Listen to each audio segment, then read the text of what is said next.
Hey, hello, and welcome to yet another stream. It is I, your armored VTuber, Ryu Shinden, armored VTuber by night, wherever my work day. Okay, salaryman by day, armored VTuber, and armored fighter by night, or whatever my work schedules allow me. And welcome to yet another stream. Welcome. So we're actually getting two streams in a row. That's an improvement. So that's actually an improvement. I I would be honest, I was almost gonna not stream, almost. Just a little bit because of some tech issues earlier.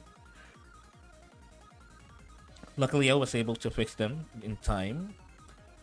So here we are now.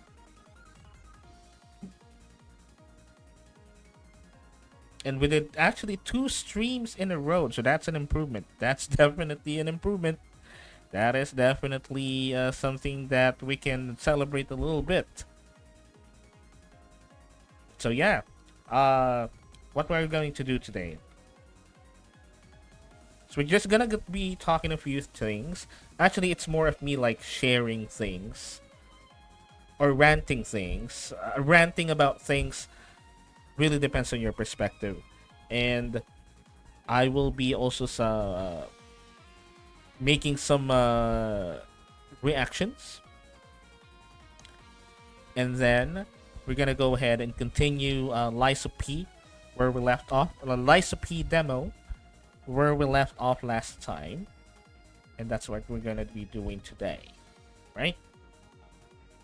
Just to give you a heads up, though, I may be only streaming for probably around 3 to 4 hours or so, because I would need to pack up some things and do something else after this. I'm gonna be traveling for a little bit, so that's why I would need to be be out on a specific time. But don't worry, we're gonna be doing some things. We're gonna be definitely doing things today, and let's see what happens. So anyway, how are you guys? How's your day, week, month, past few days, maybe even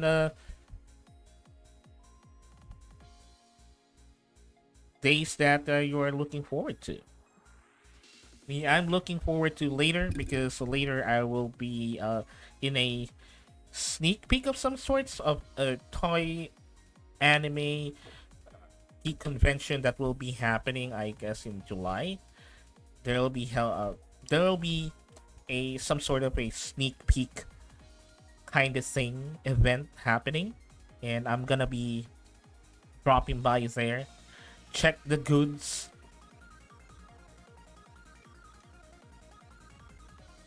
It has actually been a while since I am in a convention of some sort, on an event of some sort. So I'm a little bit excited. But the thing is, this is an event that I'm just gonna be passing by technically because I'm gonna be going to another place technically.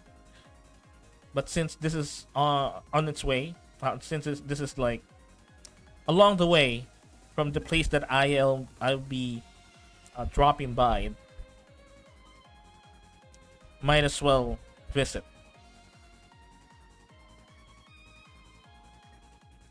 And we'll just see what will happen. We'll just see what's in store for that event.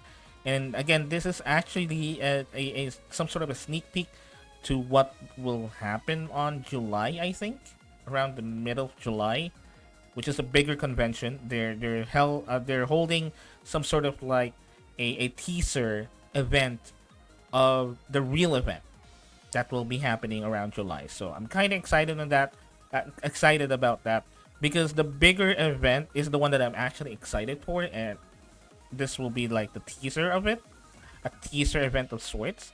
That is why I'm gonna be dropping by, see what's going on, and then move to my actual objective. That is why.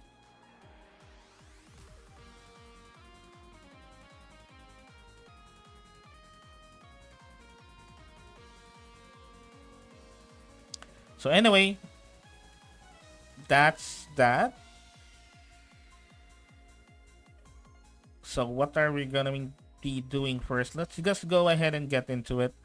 I'm actually wanting to watch first a video that I wanted to react to. This is just something that I wanted to react to on stream. A video that I came across just earlier, and I thought this will be actually something that we can react on stream probably, because I do have some thoughts about it. I did actually watch a little bit of the video, but not all. So I did pre-watch it, so I'm sorry about that. So this will not be like a raw first time reaction. I'm gonna be watching it again, but this time in full, because I realized earlier that as I was watching it, and I was like, okay, this is actually something that we can react to on stream instead. So that's why. So we're gonna react to that, and I'm also gonna be sharing some things about my project, which is Project Gear, the homebrew tabletop role playing game that I have been playing, because I do have a few things about it that I wanted to discuss, or actually more of ranting about it, and I just wanted to share those things with you guys. And I'm not really sure if this will be like a very valuable thing to rant about, but I figured that maybe it's actually time for me to like chronicle what I have been doing so far in regards with my own projects, what my thoughts about it, my basically my behind the scenes, sort of just sharing some things about how I'm coming across problems and I'm trying to resolve them. Maybe share a little bit of an insight of how I came up with this idea or this kind of rule or for this kind of like gameplay aspect and whatnot. It's kind of like a dev diary of some sorts, and I wanted to actually start chronicling that. Even though I'm not sure if I'm gonna be consistent about it, but at least I wanted to have like some sort of like a journal about my development of my own tabletop role playing game, which is something that I've been working on for like a year and a half now, technically.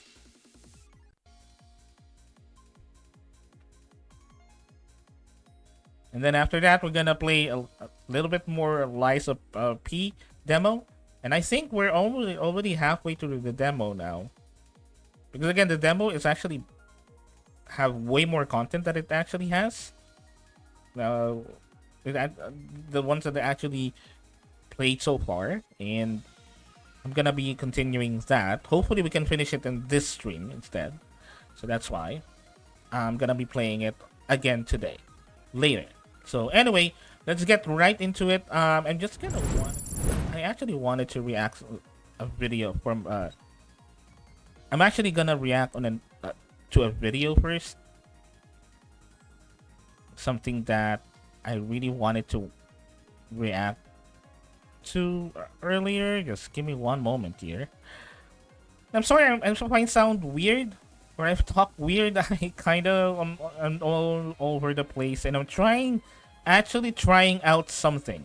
I'm actually trying out something that I wanted to do for quite a while now, but I don't really have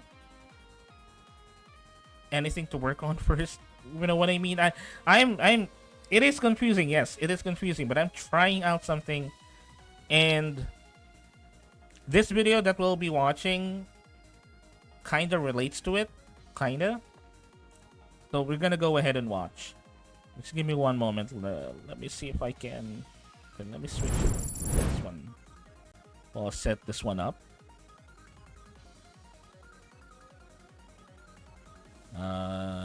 Let's see.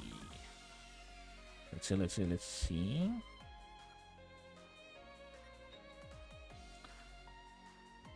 And again, thank you so much, guys, for dropping by to the stream. Again, even if you're not really chatting, it's perfectly fine for me.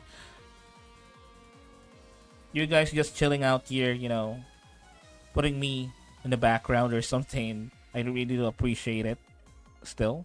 So I'm gonna go ahead and do this. I think this is the one. Was this the one?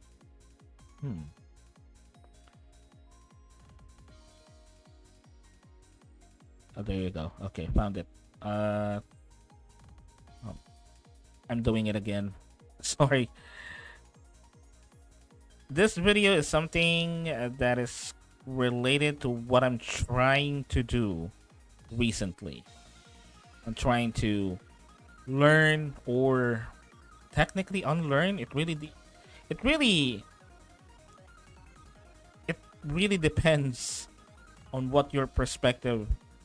It really depends on each people's perspective, but I'm kind of trying to unlearn or learn something depending on the context of what we're doing, I guess. And I know it's confusing. I definitely know. I definitely can't understand it, but it's confusing. But just hear me out. Just hear me out on this. We're just gonna watch this video and then you'll know what I'm talking about. And hello, Diane. Welcome to the stream. How are you?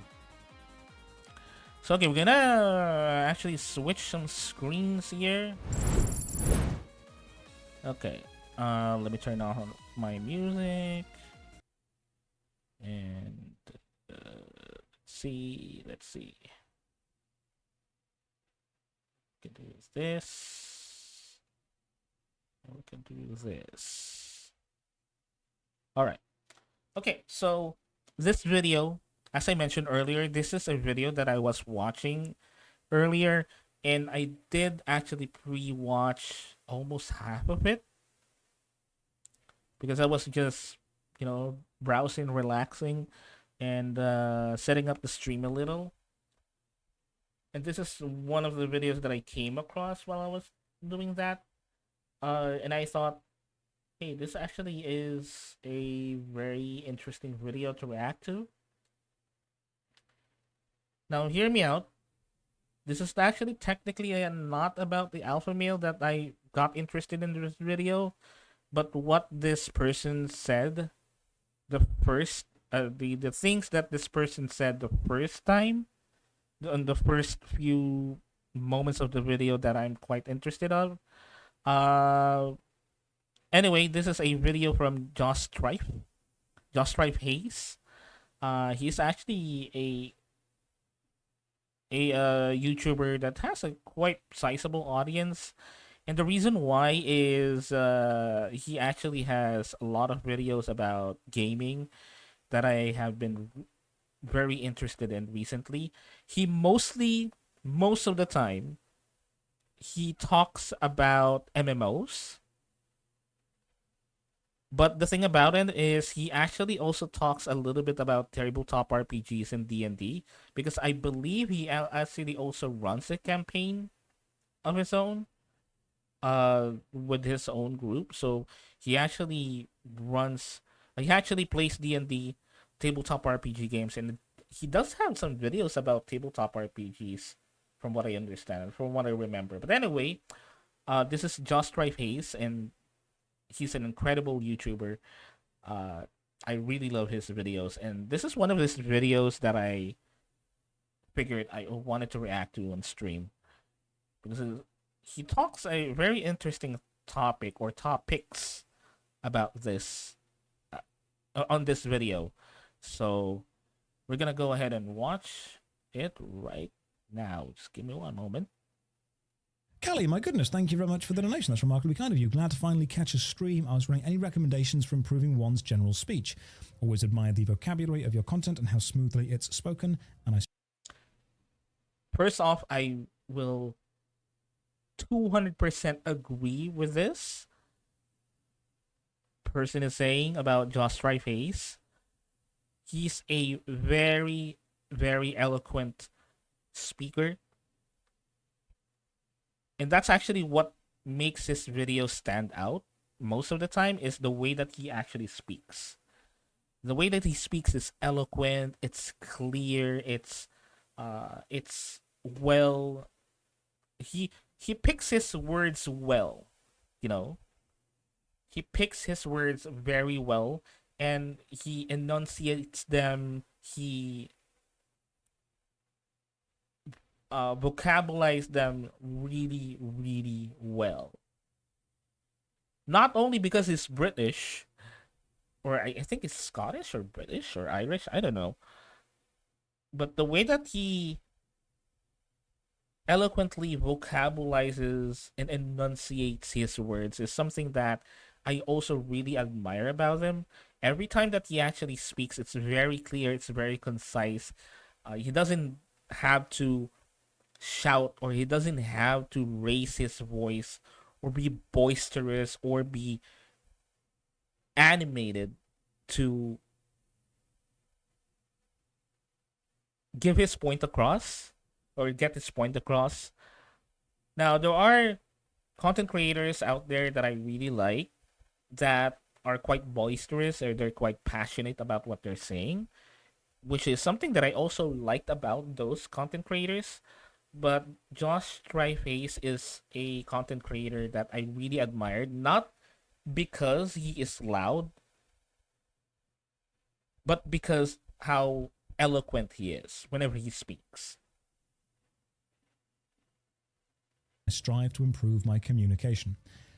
That's a really good question. So, when I was in university, I used a lot of what we call nesting phrases, which are the, interestingly, only universal human sound from almost every culture and every language, and that's when people say, or they fill silences with noise.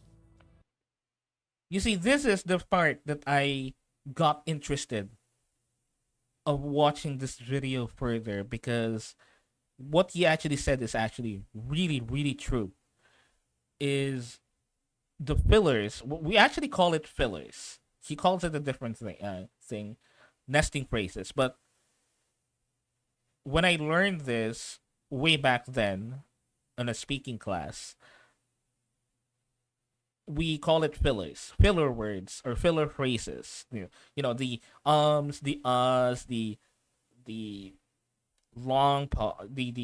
the long phrases and whatnot, like long syllables to fill out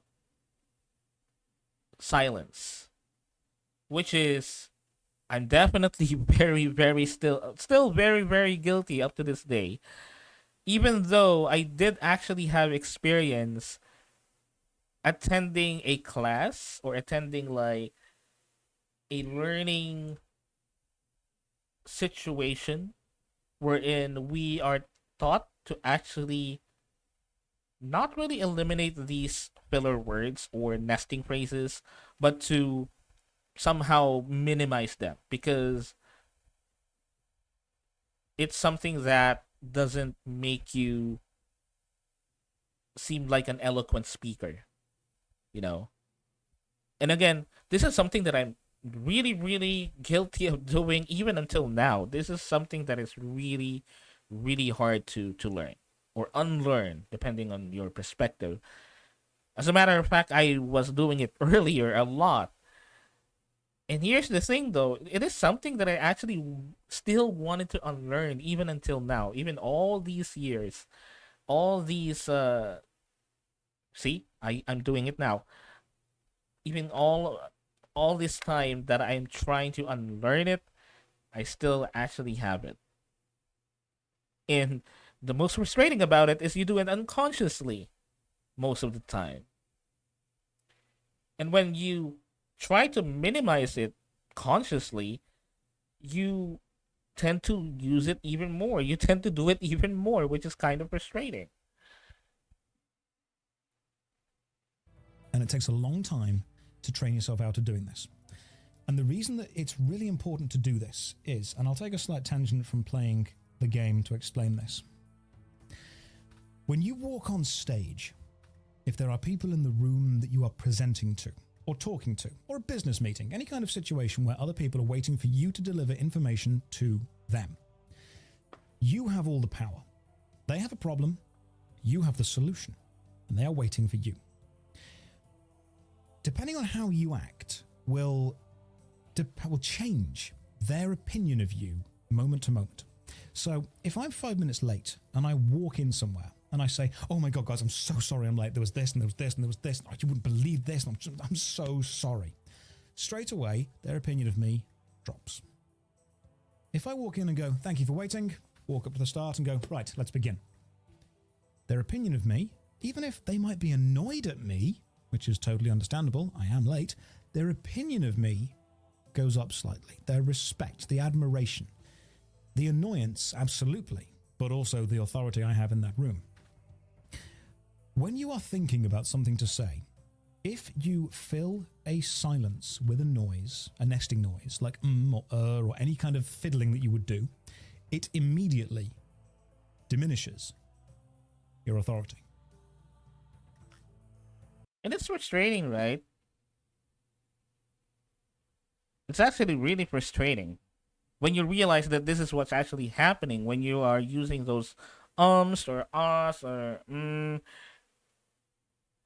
because it's you wanted to not really enforce authority or not really exhume authority to your audience. You wanted to be trustful or you wanted to be trusted with whatever you're saying. And it's really frustrating because, again, as I was saying earlier, you kind of also sometimes unconsciously do it. Like in my case, whenever I'm thinking of something to say next, and that's the thing, my brain isn't as fast or as quick as other people. You know, there are other people that can think quickly on their feet. But I'm the kind of person that I wanted to make sure that my every single word that I say is something that are either valuable or correct or at least a bit more informed. Because I wanted to be careful not to say anything that would diminish my value. You know what I mean? Because there are also some people that are very very fast talkers and very quick on their feet when it comes to their wit and to their way of speaking. But some of them would either speak nonsense or would provide wrong information or just straight up be confusing for some reason. And I don't want to create that image. You know what I mean? I don't want to create that image for myself. I wanted to make sure that whatever I'm saying has value to the other person. Whatever I'm saying is clear and concise to the other person to understand. And if they have questions, they would ask me clarification or ask me to provide more context on what I'm saying. But I wanted to make sure that whatever I'm saying is something that is already clear to the other person the very first time, ideally.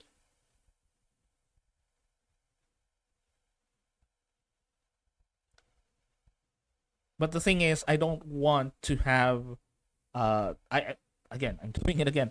I don't want to create an image to that other person that then don't know what I'm talking about and I'm just saying a lot of things that doesn't make sense.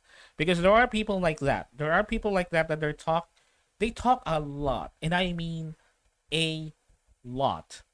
But upon further scrutiny, upon further inspection, if you listen very, very carefully, you would quickly realize that whatever they're saying is either wrong or doesn't make sense or doesn't really have any value. And there are a lot of people like that out there. There's a lot of people out there that are like that. They just wanted to speak for the sake of speaking. They don't want to speak because whatever they're saying has value. And I've seen a lot of those people around.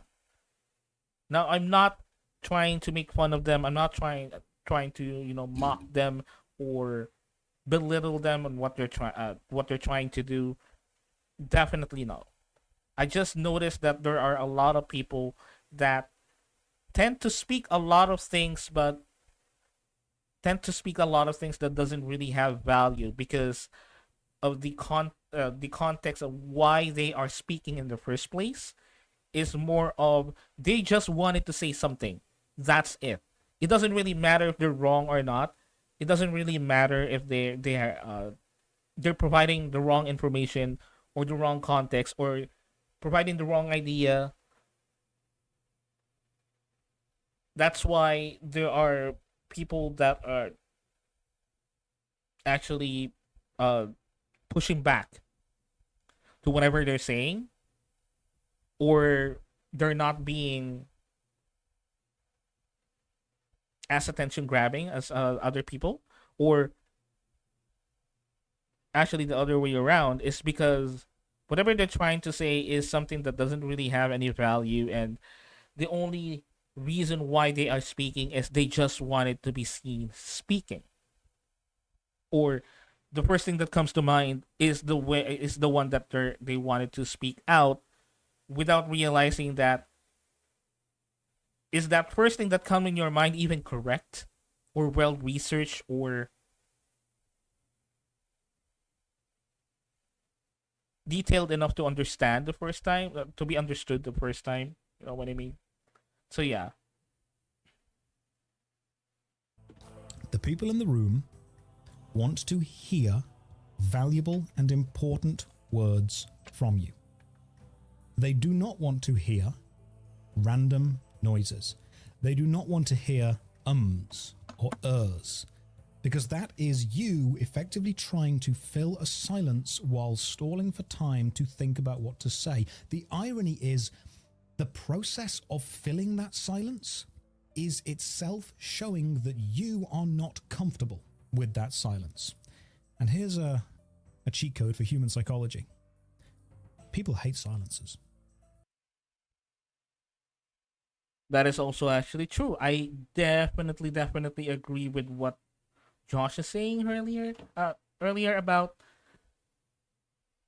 people hating silence, because that's also what is on my mind right now. Especially the fact that I'm using an avatar or I'm using like a PNG as my avatar to speak to people in the chat or people that are watching me right now on stream. I wanted to create an image of someone that knows what he's talking about, but the way that I do it is by thinking everything that I would say next. And what he actually is saying is true. Using nesting phrases and using filler words, is an indication that you are not comfortable, which is I definitely am. I definitely am.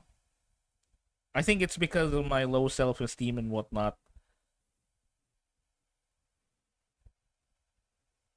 That is why I am in this constant struggle to make sure everything that I say is understandable.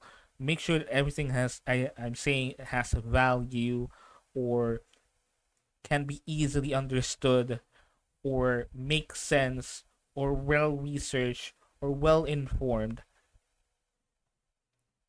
because I'm not comfortable.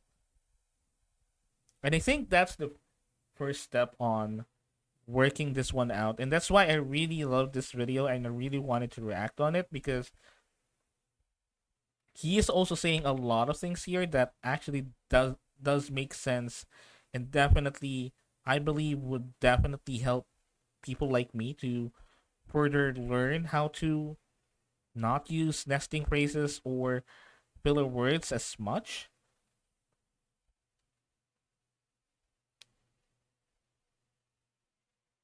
because I had the same issue. I definitely have the same issue with confidence. Most of the time, I'm not really confident on the things that I say. Most of the time, because I always feel that fear that did I research this enough? Do I actually even say the right things? You know what I mean? They hate them. absolutely everyone hates that awkward silence.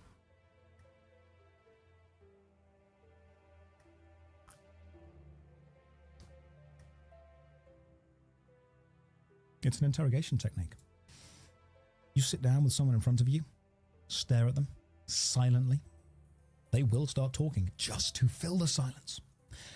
So if you start going all the time, you are showing that you are just as annoyed and afraid as that silence as they are. Don't be. Walk into the room straight away. Thank you for waiting. Let's begin. And if you can't think of something to say, take a minute.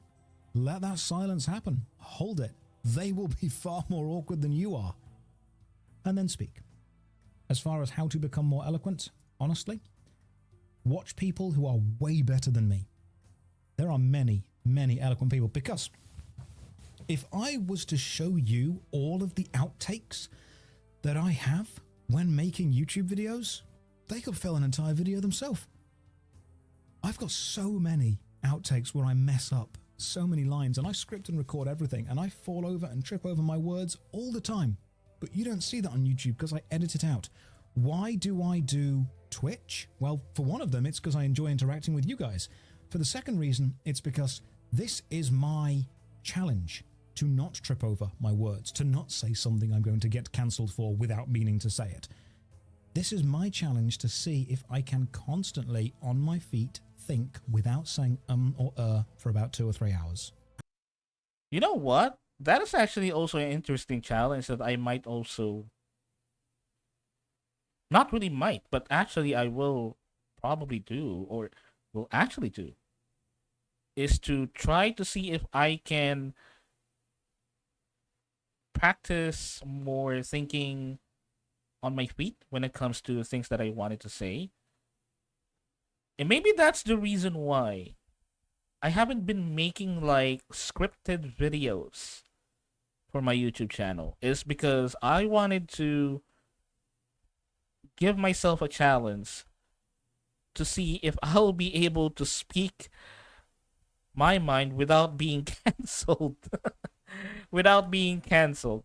And I always say this, that the things that I say would probably definitely that's not a confusing word, would definitely cancel me. That people would get me canceled for. But I wanted to have that challenge that I wanted to be able to speak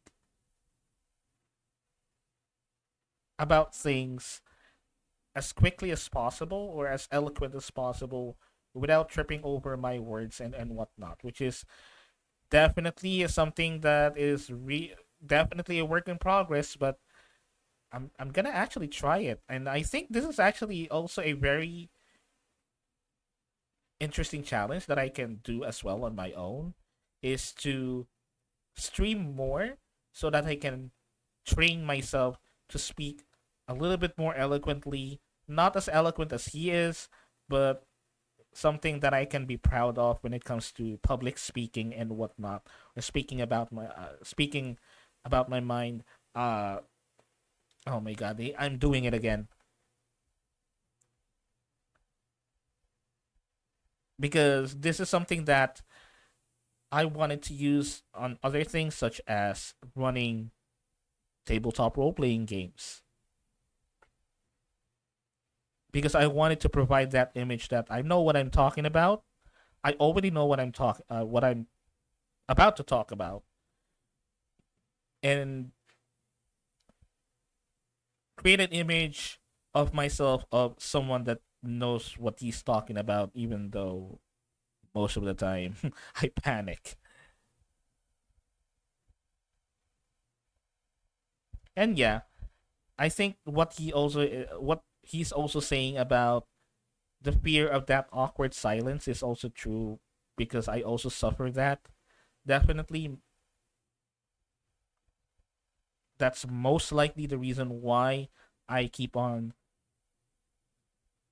doing these filler words or nesting phrases, is because I also don't like awkward silences. I actually generally don't like awkward moments in general. Like I have this very, very irrational, huge phobia with awkward moments at any situation, in any aspect of like awkward moments, awkward silences, awkward meetings, awkward talking to people awkwardly. As long as there's this word awkward on it, I fear it the most. I fear it the most. That is why there are people that I know before that I haven't been talking to for a while because I just hate the awkward situation.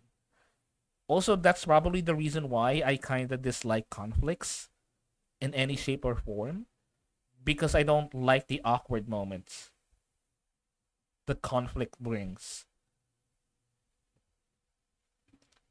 And one of my fears is definitely awkward silence. That definitely included in my huge fears of awkward everything. And it's difficult. And I fail a lot. But the failures are the stepping stones to improving. So, if you want to improve your own vocabulary or improve your presentation, look into stopping to say and ers, and when you catch yourself doing it, forgive yourself. You don't need to beat yourself up, don't need to be angry, just stop and chill. So what I'm saying is this is all pre-recorded, yes. Can you say every 10 seconds for the next 5 minutes? I can try, yeah. Only Trails, hey dude, it's good to see you. How are you doing? I am finishing the... Oh god, he's doing what I'm doing. He's definitely doing what I tend to do every single time. The fucking and ahs every 5 to 10 seconds. He's doing exactly what I usually do.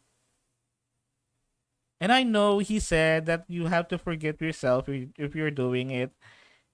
You have to forgive yourself, but I'm still a little bit frustrated. Well, not a little bit, very frustrated because he's doing what I'm doing most of the time. And it's so, I'm so I hate it. I hate it because I definitely see myself whenever he's doing it. Giants Foundry quest at the minute, and what we're trying to do at the minute is just see what Kovac needs with everything. Okay, so how do I go about setting up a mold to solving the parts? So now I'm doing all the stuff people normally do. Are you seeing how irritating it is and how damaging it is to the authority that you think somebody has when presenting? Covert on being told the sword is made for 3 parts, blade and a tip.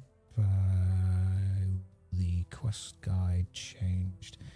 Use the mold jig, select each part, each mold is different. I'll go back and have a look at some. Yeah, kinda. I'll go back and have a look at all this. I want to just right. Okay, so we've got. You see why I'm angry? You see why I'm frustrated about him doing this? Not because of him. Definitely not because of him. It's because these are the things that I do even when I'm gaming. Even when I'm gaming, I tend to do these. Like, I tend to mumble. I tend to use a lot of uhs and ums. And I tend to, like, sometimes eat my words at some points. Because, you see, whenever I stream, I definitely watch my VODs. Because I wanted to see how the stream went. In terms of, like, me putting myself as the audience. Because I'm very hard on myself, definitely. I always watch my VODs right after a stream. Not really right after, but probably after a day or two, I would rewatch the VODs and see if there's like issues with the audio and whatnot. Do I need to adjust and whatnot? Because I'm very hard on myself. And I definitely see these moments a lot, especially when I'm gaming. I tend to eat my words. I tend to mumble a lot. I tend to use filler words a lot, especially when I don't know what I'm doing. It's just so frustrating. It's just so frustrating that I'm seeing him doing what I do most of the time, and it's really frustrating. And again, I know I would have to forgive myself and learn from it, but sometimes it's really frustrating when the things that you do are right in front of you being done by another person, you know? The mole jig forte blade. Can you see how irritating it is? Oh, that's another thing that people do all the time. When you are reading something, if someone else is watching you read it, if it's time sensitive, people tend to do that thing where they mumble the words to themselves. They constantly mumble it. Like if I was doing it now on screen, I'd be like, Giants Foundry mold setup, commission, flat broad, forte, blaze, tips. Here's the truth. No one actually reads like that. The only reason people say those noises, say those words, is because they need to let other people around them know that that is the point they're reading right now. And they need to let them know because they value that person's opinion and authority greater than their own. If I need to read something and there's people in the room with me, I'm not going to mumble the words out loud. I'm just going to read silently to myself and at the end be like, okay, I've got it. And what that causes is everyone else to wait for me. And it sounds incredibly arrogant that you can force people to do that. But when you become comfortable with doing it, you very quickly understand. And this, unfortunately, is where the whole NPC culture has come from. You very quickly understand that a lot of people are very uncomfortable when they are the center of attention or other people are waiting for them. Now, the reason I hate the whole NPC discussion, and this is a separate tangent we've got to go off on for a second. When you say that someone has main character, is this now an alpha male guru stream? You know what? Yeah, it is, except most alpha... I love it when they quickly like, okay, we're talking about a different thing now. All right, we're talking about the different thing now. Great, right, all right, okay, so let's do it. Let's go. Males get it wrong because what they think is alpha is actually arrogant, narcissistic, sociopathic, and downright rude. First of all, you know, and again, this is actually where I stopped and I said, okay, I'm gonna watch this on stream and I'm gonna react to this because this got very, very interesting now. Because you see, the person that he was talking about earlier, the narcissistic, loud, alpha male, air quotes, that a lot of people are looking up to. Well, not really a lot of people. Some people, not a lot of people, but some people. It's just something that also exists in our country. We actually kind of have that type of person in my country as well, and he's quite famous, not because of what he does, but what the shit that he says that are so fucking, I don't know, either brain dead or just exhumes of narcissism type of thing. And I'm not talking about Andrew Tate. It's definitely not Andrew Tate. But this person, I'm not gonna say his name because a lot of you don't really know him outside of my country. But that particular person, he's actually an influencer in our country. He's quite famous in our country. Not so much outside of our country because, the things that he says are just really just outright dumb most of the time. And what he does is he's being loud and he's being obnoxious just to create that persona that he is an air quotes, and I quote, a motivational speaker, heavy air quotes on that, just because he's loud and obnoxious and right in your face.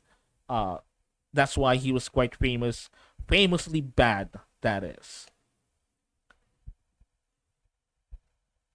And there's this one, as a matter of fact, one of his more famous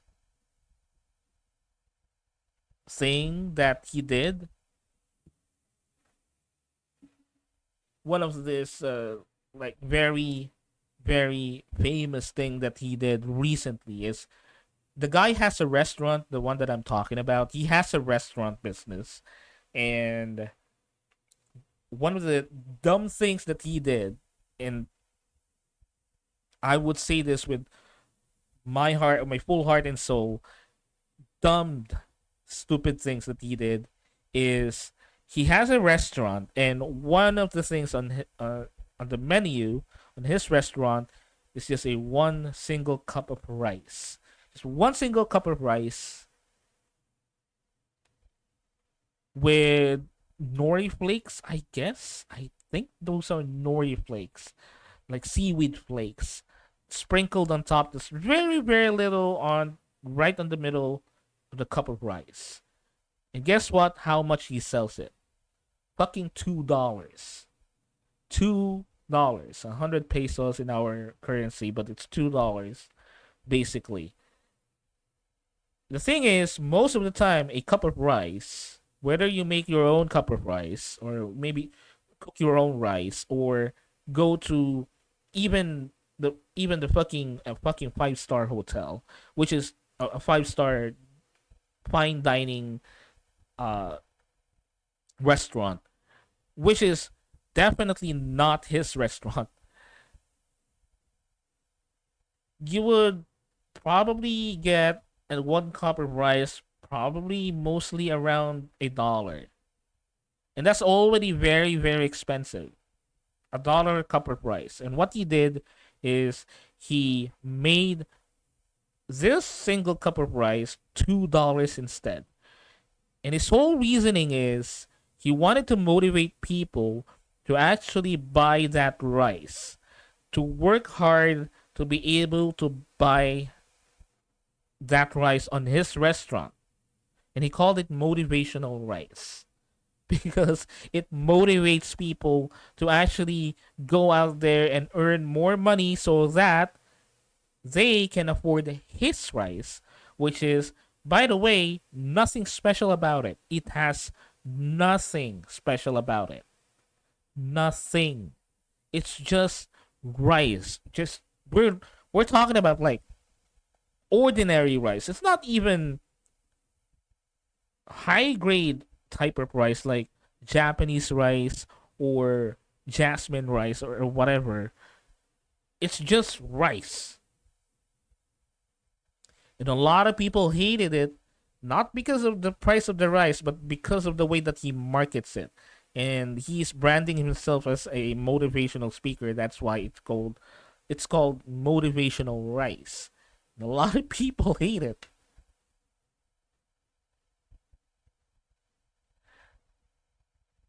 So yeah, there are some people out there, even in our country, that are very loud, very obnoxious, very narcissistic, and they are using that to create an image that they are air quotes alpha males that knows what they're talking about. But then in the end of the day, when you really listen to what they're saying, really listen and really try to understand what they're saying,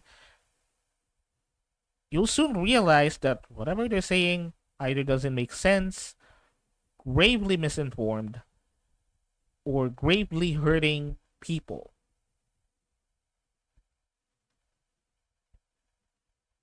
or offend people on across various groups. We're not talking about just one group. We're talking about like various groups. All because what they are more concerned about is the image that they assume about being that person that knows what they're talking about based on the idea that they can exploit the fact that most people would associate being loud and obnoxious and narcissistic, arrogant to a person that knows what they're talking about instead of people like Josh here that are eloquent, precise, uh, has a nice voice, a volume of voice, articulate, instead of associating authority or associating an image of a person that knows what they're talking about to someone like this man here. They're associated with people like I don't know. You know the person. I'm not gonna tell his name here. I'm not gonna give his name here. But there are people like him that are obnoxious, obnoxiously loud. That in the end of the day, you'll realize they're not really that eloquent. They don't really know what they're talking about. They're just saying words that are not even valuable at the end of the day. And I read something here in the video. I would always read mumbly and fast when I play a tabletop game that requires it. But I don't have the confidence in the quality of writing. That is something that I also really, really suffer. And here's the thing though, I have people that told me that I am a great dungeon master and whatnot, blah blah blah. And I always say, and this is not me being humble and whatnot. This is not like that. This is not me being down to earth or being humble, and I don't want to put myself onto a pedestal or give myself more credit than I need to, kind of thing. No, this is me, myself, and my very, very low esteem talking. That when I say that I'm not confident, I mean it. I'm not humble bragging or I'm not being humble and whatnot. I actually know for myself that I am not good. So that's why I also value it when people tell. I also value it when people tell me very nice things or can compliment me about things that I do. I actually value them as well because of that. I have very, very, very low self esteem. Very low. And whenever people compliment me, I really, really appreciate it because I know for myself that I'm not good. I'm not good. There are lots and lots and lots and lots of situations that has shown me that I am not good. And I definitely do this. The one that Ricky Brooks says here in the video is that I tend to get mumbly at times because I'm not confident enough. And that is something that I'm also trying to build is to be a little bit more confident in whatever I'm saying. And it's a tough battle. It's an uphill battle really for me, for the type of person that I am. But I'm trying it because I wanted to create this image of myself, at least to myself, not for other people, but to myself, for myself, that I am a person that has a little bit more confidence than what I think I have or I don't have. And hopefully other people will be able to see that as well.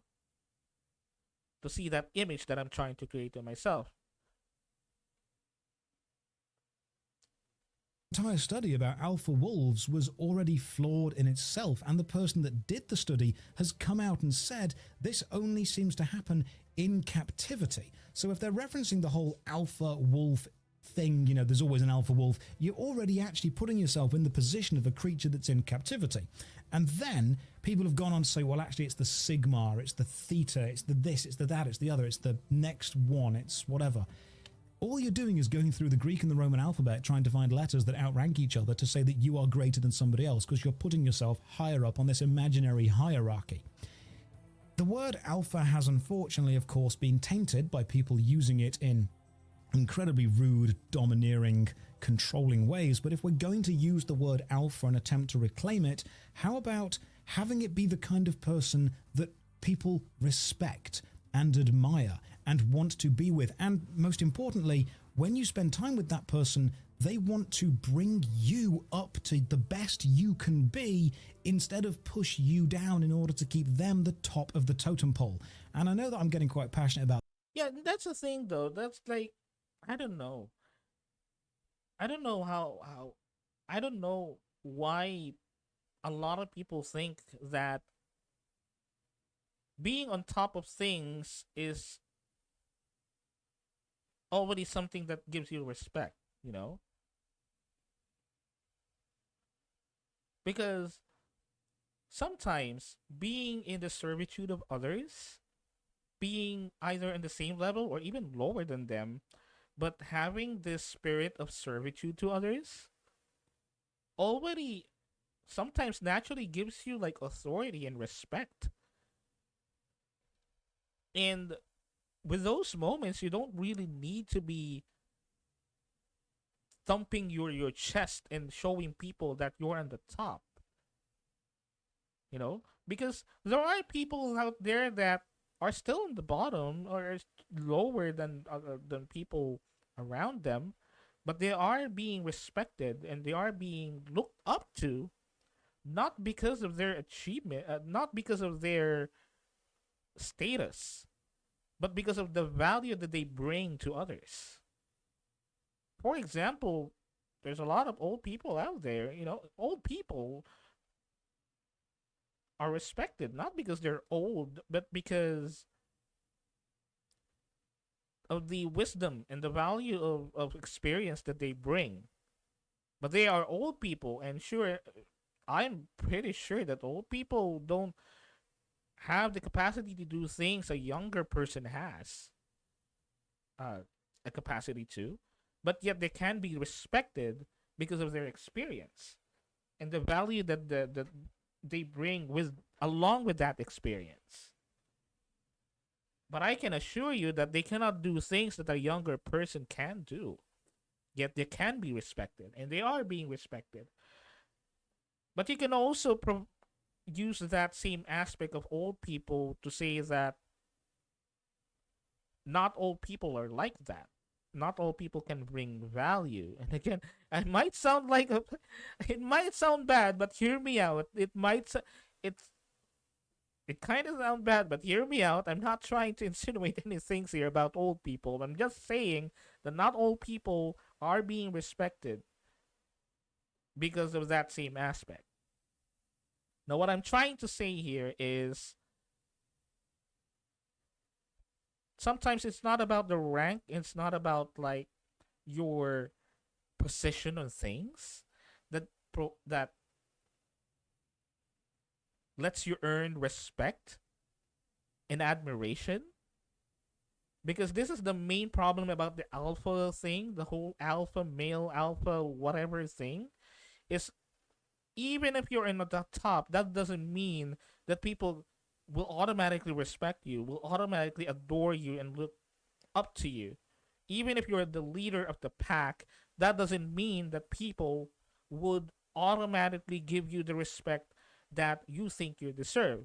Because again, it's all about your actions and it's all about the value that you bring to other people that makes you respected and makes you authoritative, not because of your rank. Because even higher ranked people, if they're assholes, they will be assholes and they will be seen as assholes.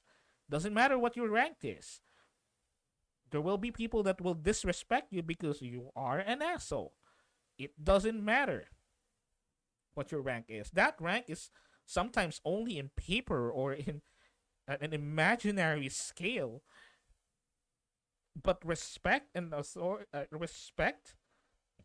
admiration from the value that we bring to people is sometimes more valuable, irregardless of your position in society or irregardless in your position in an organization or in a hierarchy or in a group or whatever. And that's the thing. Respect, admiration, and value can be also be given to others no matter what their rank is. You can admire a person irregardless of their rank, because they assume value, they assume authority, they assume respect.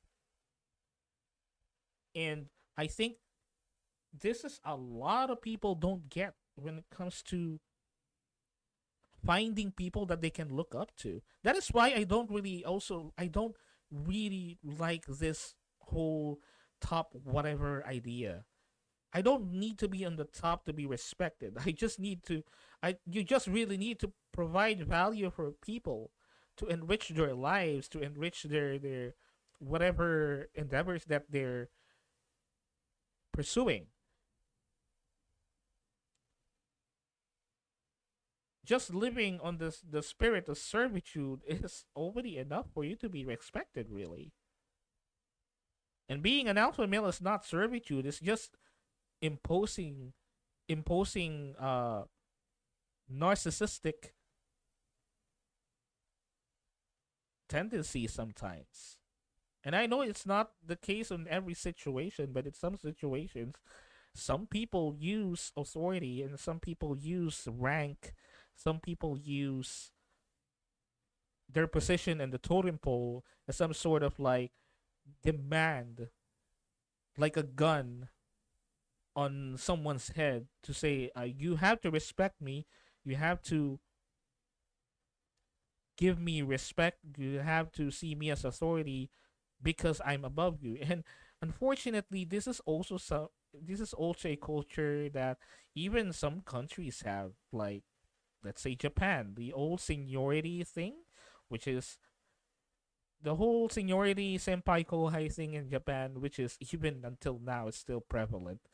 It's something that is really toxic sometimes because it devalues the achievements of someone. It imposes value to someone based on how long they have been doing the thing, not of the achievements that they achieve while doing the thing. About this, but this is something that really, really irritates me because I was a teacher for a hell of a long time.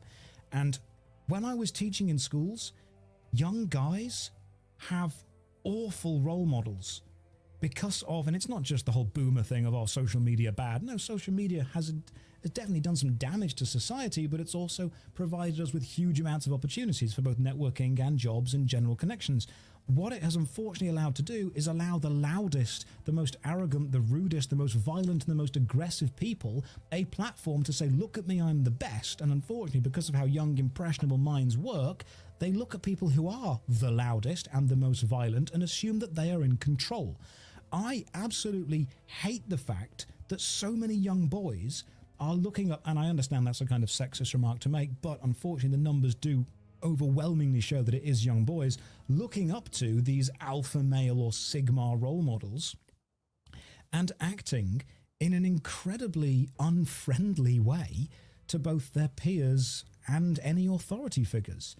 It's awful that that's a generation that's being raised to believe that is what they need to be. And I'll tell you exactly why they're doing that. And it's a horrible realization, but it's because people are scared of where they fit in with society. True.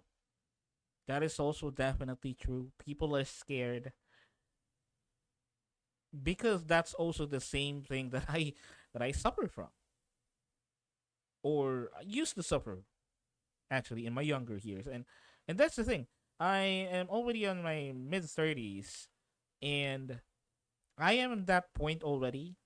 I luckily was able to reach that point wherein I know my place in society already.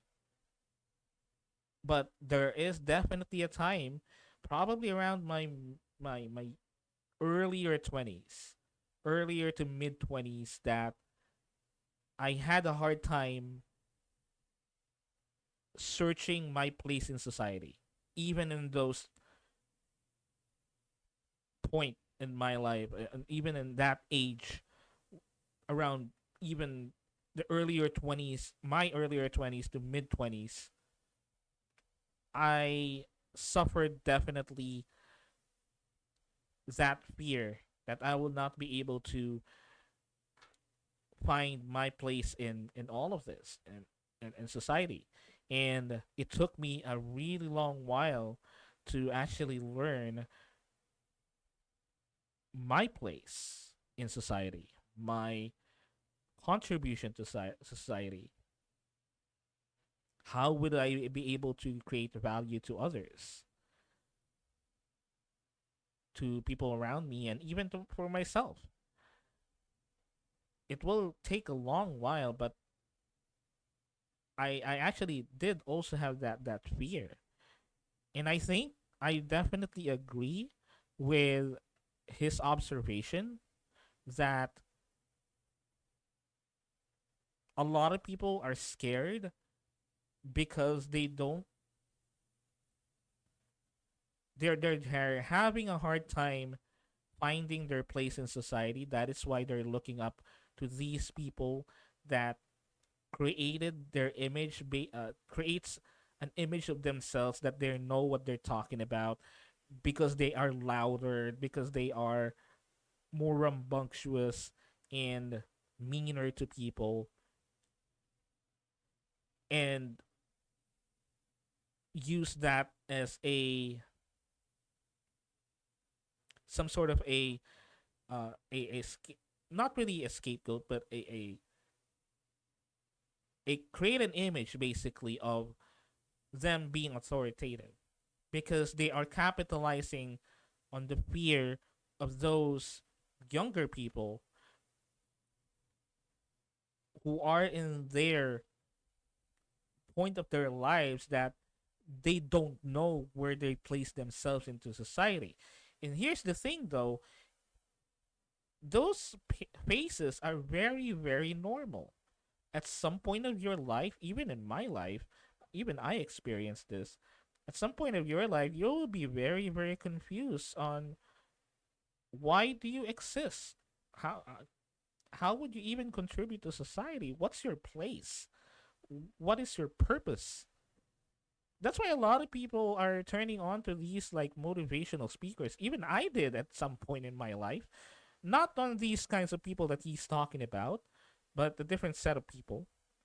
I in one point of my life as well, I definitely did actively search for people that I can rely on to tell me what's my place in society, what's my place in this planet.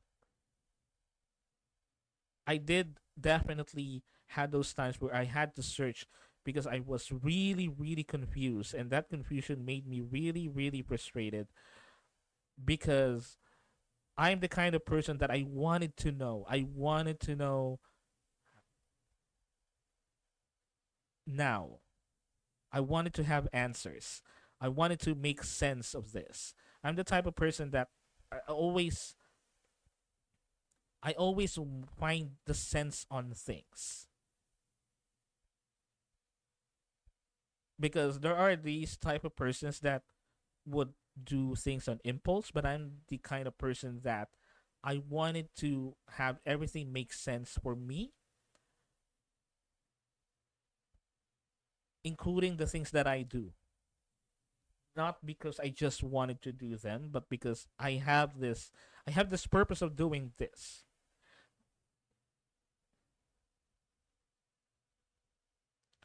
So yeah, he's definitely correct about people that are capitalizing on the fear of others, sadly younger people capitalizing on their confusion and fear, providing them this image of a person that knows their place in society, wherein they they created this person where that person's place in society is to mock people that don't know what they're doing, to belittle people that don't know what they're doing, instead of providing them value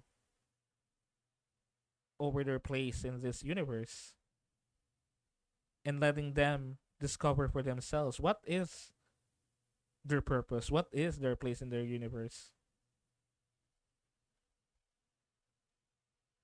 People are not confident People don't feel safe, they don't feel secure, whether it's in their friendship groups, their social groups, their family groups, their jobs.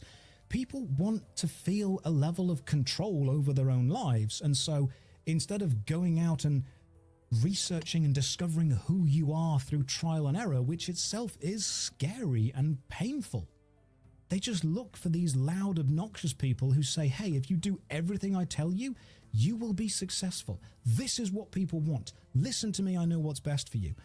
Yeah, and that's the thing. I also did have that very same experience of that total fear of not being in control. I had that moment actually way back when I was younger. I'm not gonna elaborate the details, but I did have actually a point in my life where I was in total fear of not being able to know what I need to do next, not being able to know what will happen next, what should I do, what should I perform as my next move. Because as he said, I am also that kind of person that fears that I would lose control. I'm not so much of a control freak, but I am the kind of person that would prefer more if I know what I'm doing, if I know what it entails, and I know the consequences of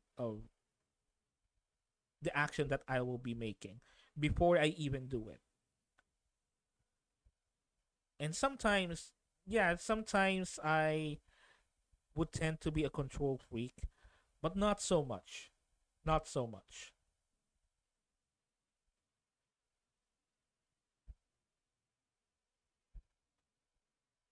But yeah, I definitely agree with what he said that there are people, and at some point in their lives, they will be super scared of losing control over things.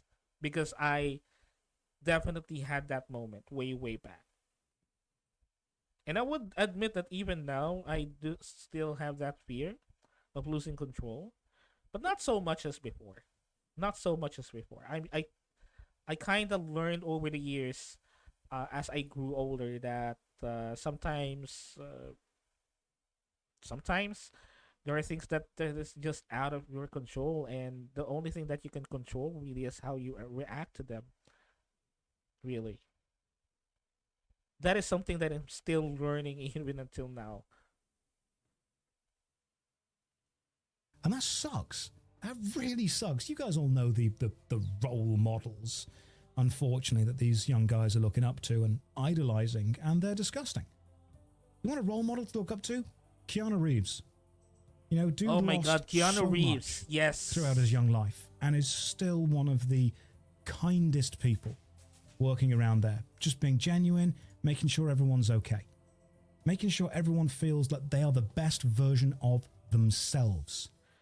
Is it Keanu Reeves? You also notice that Keanu Reeves, he doesn't shout, he doesn't get boisterous, and I'm above all of you. He's not that.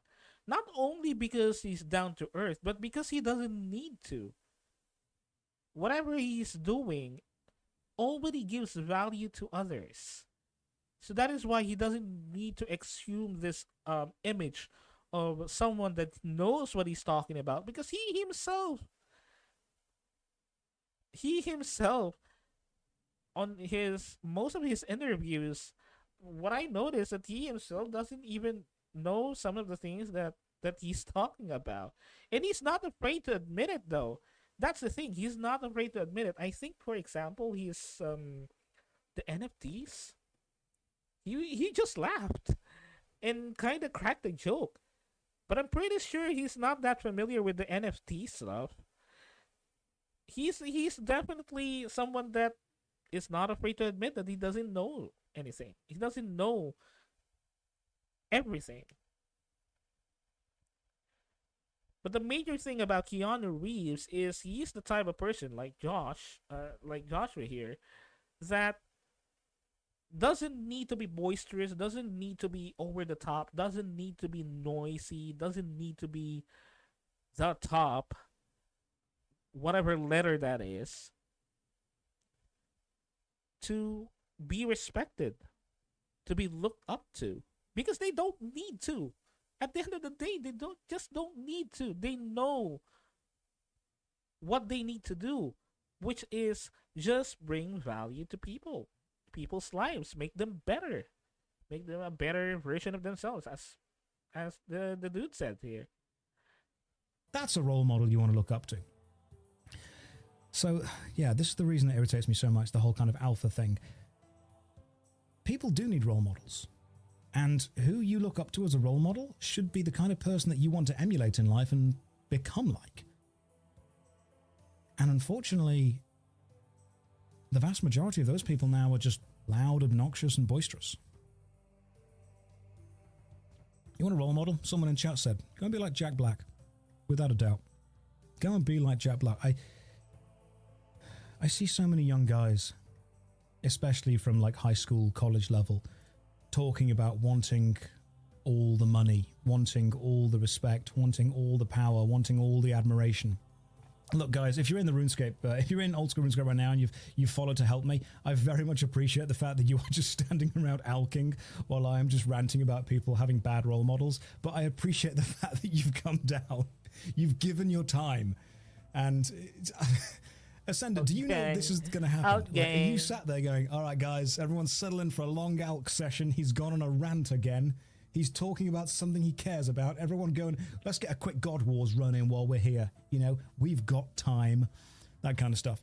But yeah, the sports was a big one for it. People look up to sports stuff. When I was a kid, my role model was Jim Carrey. Again, a good role model to have. A very, very successful guy who has struggled through a lot of his life. But what I really do think that role models should be, and I think that the kind of alpha thing, you know, you've seen that picture of, you know, Giga Chad, the idea that just absolutely ridiculously ripped dude with an incredibly square jaw, and everyone always paints him as the good opinion and someone else as the bad opinion. You want to be alpha in any way? Be the kind of person that everyone wants to invite to the party. Not just the obnoxious teenage boys who are like, oh my god, this dude's got loads of cars and loads of money, he's going to treat all these women incredibly disrespectfully. No, be the person that everyone wants at the party. Because you're going to make everyone feel good about themselves. You're going to ask people how their day is going. If they get a little bit, you know, insulting towards you, that doesn't matter. You can take it. You understand maybe they're having a bad day. Maybe they're not in the best headspace right now. Everything rolls off you like water off a duck's back. It's not a problem at all. Be the guy that shows up with pizza. Be the guy that sits someone down and says, okay, man, I know you're going through a hard time right now. Let's talk about it. That kind of stuff. That is the role model that you should have. That is who you should be. You know, pleasing everyone's not a good idea. Oh, absolutely. Absolutely. Pleasing everyone's not a good idea at all, because eventually if you please everyone, you're not only going to sacrifice your own identity to do it, but you're going to end up pleasing people who are themselves offensive people. So I'm not saying please everyone at all. I'm saying that if you're going to go to a party and you like the kind of people that are there, or either gathering or just have people say good things about you behind your back, that kind of stuff. Did I play in the new D&D movie? I did not, although I definitely would have done had I have been invited. I would have loved to be in the new D&D movie. I thought it was genuinely really good.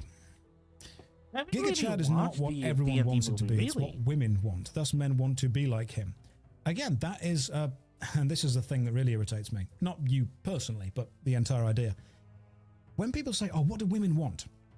I'm sorry, are we lumping every single woman into this giant amorphous blob with one single consciousness that every single one of them agree on? Not at all. That is so true as well. That is so true. I also hate that question.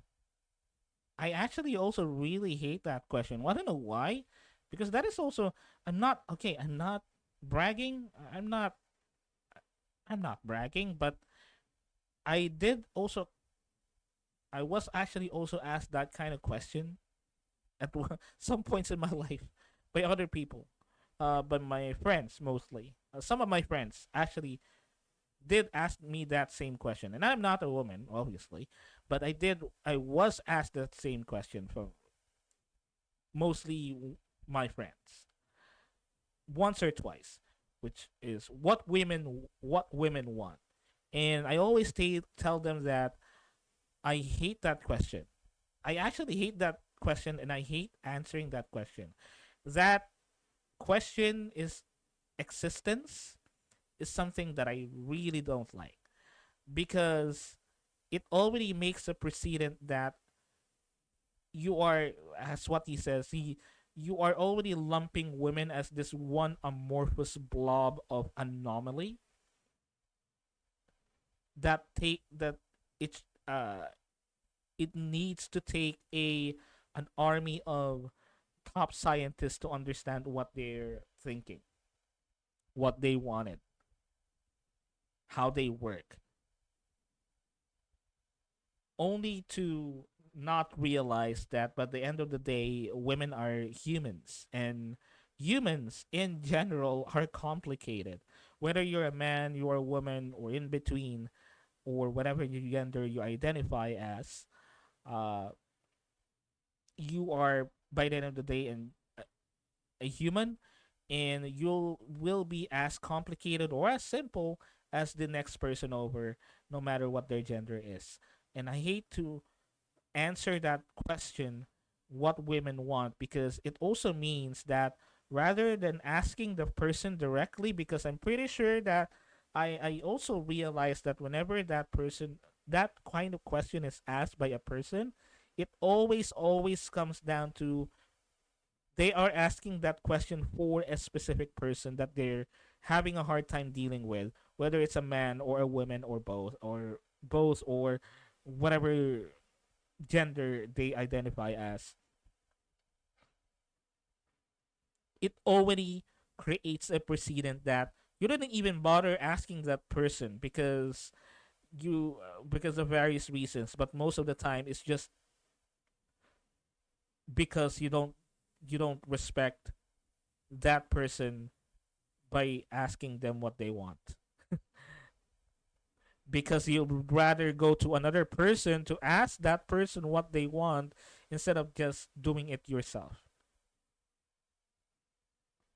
because most of the time you will be able to know what a person wants, but by just directly asking them. Most of the time, you will get your answers right.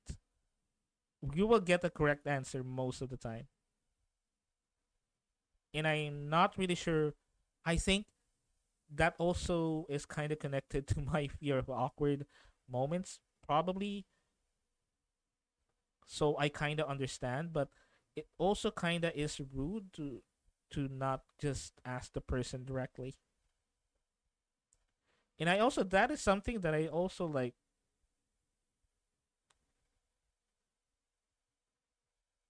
learned uh over the years is sometimes you just gotta ask the person directly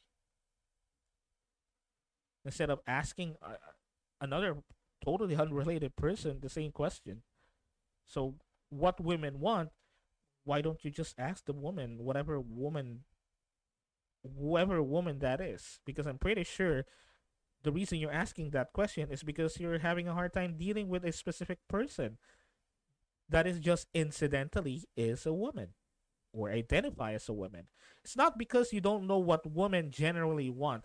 It's because you are considering one or two or a couple of people as a representative of a whole gender. Not because you're confused on the whole gender itself, but because you're confused with a couple of people that are just incidentally had that gender, which is women. Instead of looking at what men want, what women want, how about just what this individual person wants? See, exactly. I didn't pre-watch at that point, but exactly. That's what I'm talking about. It's not the gender, it's not that, it's what that person wants. That individual wants. It's not about the gender, because by the end of the day, we are all humans and we are all complicated. It doesn't matter. And again, this might get me canceled. Probably. This might get me canceled, but it doesn't matter. What gender? The gender doesn't matter. What matters is the person themselves, the individual themselves. You have to ask the individual, not the gender. Because believe me, if you keep asking that question, what men wants or what women wants, which is something that is sadly is being a question being exploited by some people that are pretending that they know what they're talking about when it comes to like relationships and stuff. That is the kind of question that they exploit to manipulate other people to think that they know what they're talking about when it comes to love and relationships and whatnot. But in reality, what you need to do is to ask the individual. Remove that misconception in your mind that the reason why you don't understand them or you don't understand what they want is because of their gender. It's not that. It's because they are human, and every human is complicated. And every human is knows what they want or doesn't know what they want. It's just a matter of asking them. Instead of lumping everyone together into this big group, say, right, okay, what do you want? People always say, oh, I'm going to try and impress women. Okay, it's a broad demographic you're going for there. It's a very specific, large demographic with a hell of a lot of nuance and changes within it. How about I like that individual person. I want to go and talk to them, see how they're doing. People think that there is like a cheat code that if you do or say or act, everyone will suddenly want you, when the truth, honestly, is be respectful to people. Take care of yourself as far as body and hygiene goes, to the extent that you are comfortable with. Treat people with respect. Talk to people. Make your intentions obvious and clear. And then don't change your opinion of people based on how they do or don't feel about what you do or don't want in relation to them. That is so true. It's actually just that simple. And again, this is something that those dating tips or something, those dating advices or something, dating gurus, pickup artists, especially pickup artists. I fucking hate that concept of pickup artists and the concept of that. I just hate it. It's because it already removes the concept, the art, air quotes, of pickup artist is false. It's stupid because it removes the individuality of people. Know what I mean? These pickup artists exploit people who don't know better only to you know for these people to only realize that all it really takes is to be respectful, no matter what gender they are or no matter what your motive is, whether it's to establish a relationship to them, whether it's romantically, platonically, even work, even professional relationship. It's all about respecting the other person in all aspects, respecting their time, respecting their opinions, respecting their sometimes culture and customs, respecting uh their social circle, excuse me, the social circles. It's all about respect, really. You don't really need these like magic formulas or this particular phrases or reading body language and some shit that these things that these so-called pickup artists do, pickup artists say you need to do to get a man or woman or whatever gender they identify as is, or whatever gender you prefer to, as someone that you establish a romantic relationship to. It's just stupid because it already eliminates, it already like diminishes the value of respect that you should give to other people so that people can respect you. It's just it's just that simple. If you wanted to have a someone that to get them into a romantic relationship with you, it's just as simple as respecting them as a person. And over time, if that person really likes the idea of being romantically attached with you, they would say it themselves, really.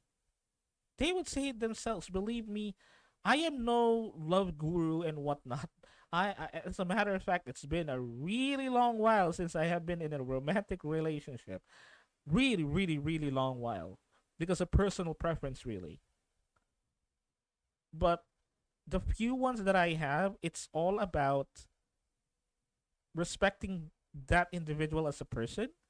And if there's like anything romantic that would sprout out of that relationship by being respectful to them and being friendly to them and being there for them when they need me. If there's a romantic spark, what they call it, that would come out of that, then so be it. But if not, that's perfectly fine. And again, there are people that exploit these people that don't know what they need to do. They exploit those people. They exploit these vulnerable people to provide them like a some sort of like a service and whatnot, where they pretend that they know what they're talking about when it comes to approaching people and establishing a romantic relationship with them or hooking up even, because all it really all you really need to do is respect them as a person. That's simple. You know, if you have got a crush on someone, it's okay to tell them. It's okay if they don't reciprocate. If they don't and it's awkward to you and you don't want to talk to them again, Oh my god, that's fine. I this is also something that I always do. Actually, I have done this thing, the one that he said, a lot more than establishing actual romantic relationship. If I like the person, I have a crush on them, I tend to do it right away. I tend to tell them right away that, hey, I like you. I actually have a crush on you. I'm attracted to you. You don't have to reciprocate. You don't have to respond. You don't have to love me back, or we don't have to be together. That's perfectly fine with me. I just wanted to say this to you because I have respect to you as a person. I have so much respect to you that I feel that you need to know whatever I'm feeling towards you. Uh, and if there's something that would blossom out of this, then great. And if not, if you don't feel the same way about it, me, that's perfectly fine as well, because that's not my goal. My goal is to tell you what I feel. It's not my goal to get something happening around this. That's my mission. That's what I wanted to do because I respect you as a person, and I believe that you need to know this. I don't want to keep this as a secret because it's disrespectful to you to not know whatever I'm feeling, whether it's love, it's anger, it's frustration, and whatnot. Because it's disrespectful for you as a person to not know that. And I think a lot of people, especially younger people, should also learn this. What he said, that if you're romantically attracted to the person, it's perfectly fine to say it to them. And I think a lot of people don't want to do that because they wanted they have this fear of rejection, which I definitely do have. But what I learned over the years is you have to change your objective. You have to actually change your goal on why you were doing it, why you are saying to that other person that you like them romantically. It's all about changing your goal. The reason why you're doing it to them is because they need to know, not because you're expecting to be loved back or to have that same feelings back. And that's why a lot of people fear rejection because a lot of people expect the best scenario and also expect the worst scenario instead of not expecting any scenarios at all. It's just you doing something.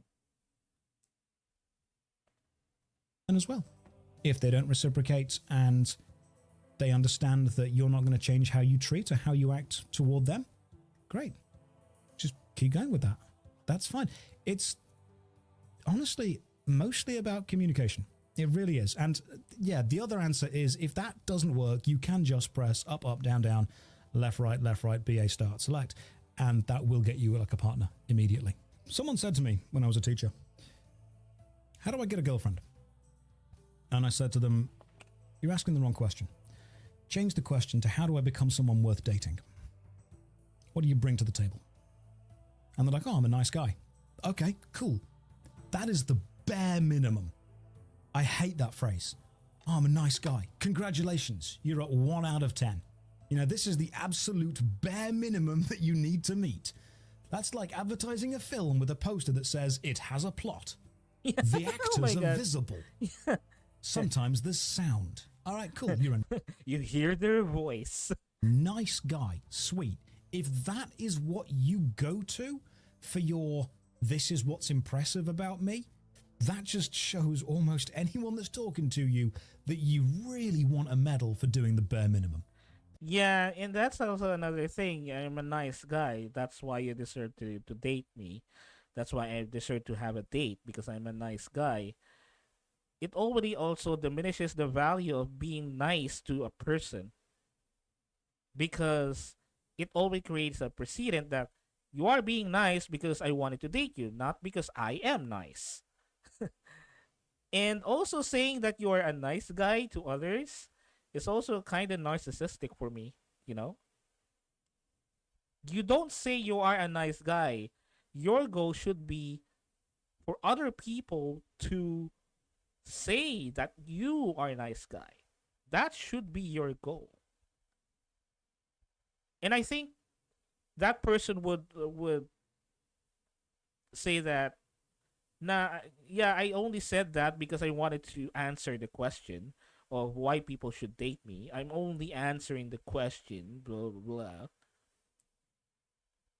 No, it's not that because the fact that you gave out that answer, the fact that that is the answer that you gave, already means you believe in that answer.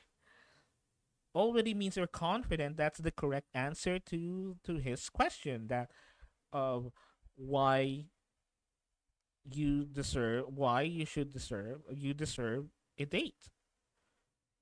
Why are you dateable? Because you are a nice guy. By answering that question because I am a nice guy, you're already being narcissistic. Because that is the type of phrase that others should say to you as your goal. And again, also that's like the super bare minimum of that you're doing you're asking for an achievement on something that you should be doing normally as a normal person. Be nice. You're making it as something that is like an achievement, as if goodness to other people is an achievement and not something that you should be doing every single time that you have a chance.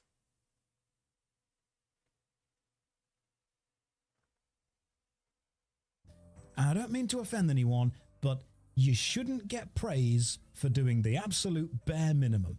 Where was I with this rant? That was it. I was at the point of like, oh, I'm a nice guy, all right? We're going to need some more than that, champ.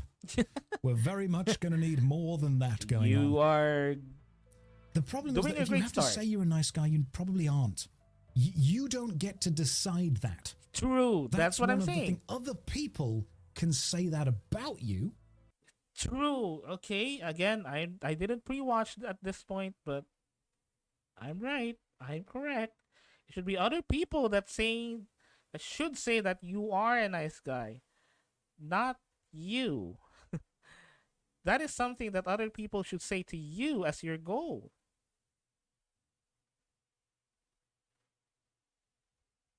That's fine. And if they do, fantastic. If someone else describes you as a nice guy, that's a pretty good sign.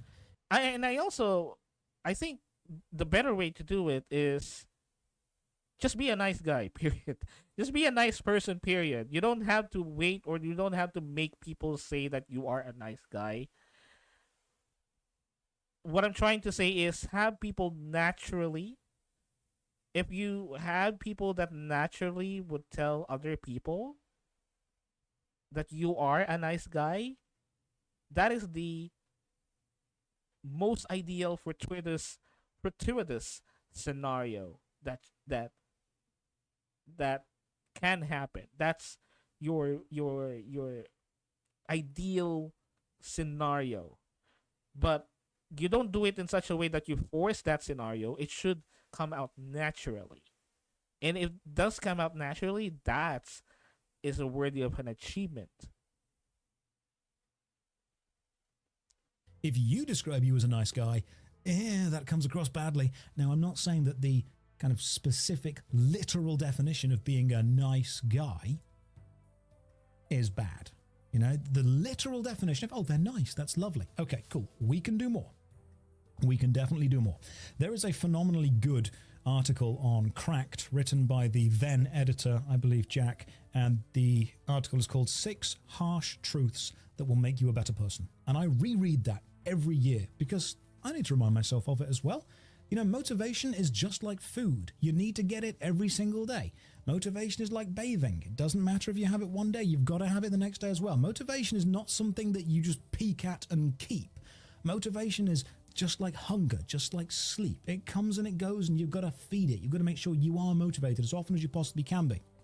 People think that motivated people are always motivated. No, not at all. You've got to do stuff that makes you there. So let's continue talking about nice guys and how you need more than this. Here's something that irritated me. If you are a really nice guy, like a really nice person, you treat people with a lot of respect, but you think that if you treat people nice enough, eventually they'll be attracted to you, that is not nice. Yeah. That is just hoping that your being a basic human will reward you with another human's admiration. Yeah, that's true as well. Again, that's what I'm trying to say. If you're doing it just for the sake of like having something back,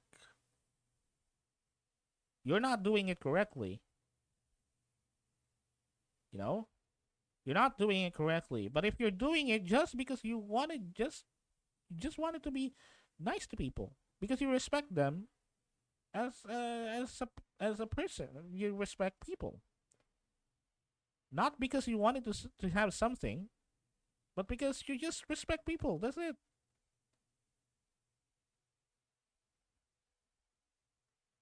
And I think the main issue here and why some people having a hard time being nice to other people is because they see no value into it, because they don't get value back. Instead of just doing it for the sake of doing it, instead of like realizing that I'm doing it for myself, I'm doing it because I create value to the other person and not because of the value it creates for me, or even if there is a value that it creates for me, the value of the feeling of I did something nice. And people don't always admire that. A lot of people do like the idea of being nice. Okay, cool. What else you bringing to the table? Because you're a nice guy, but that guy over there's a nice guy, and he plays guitar. I can't play guitar.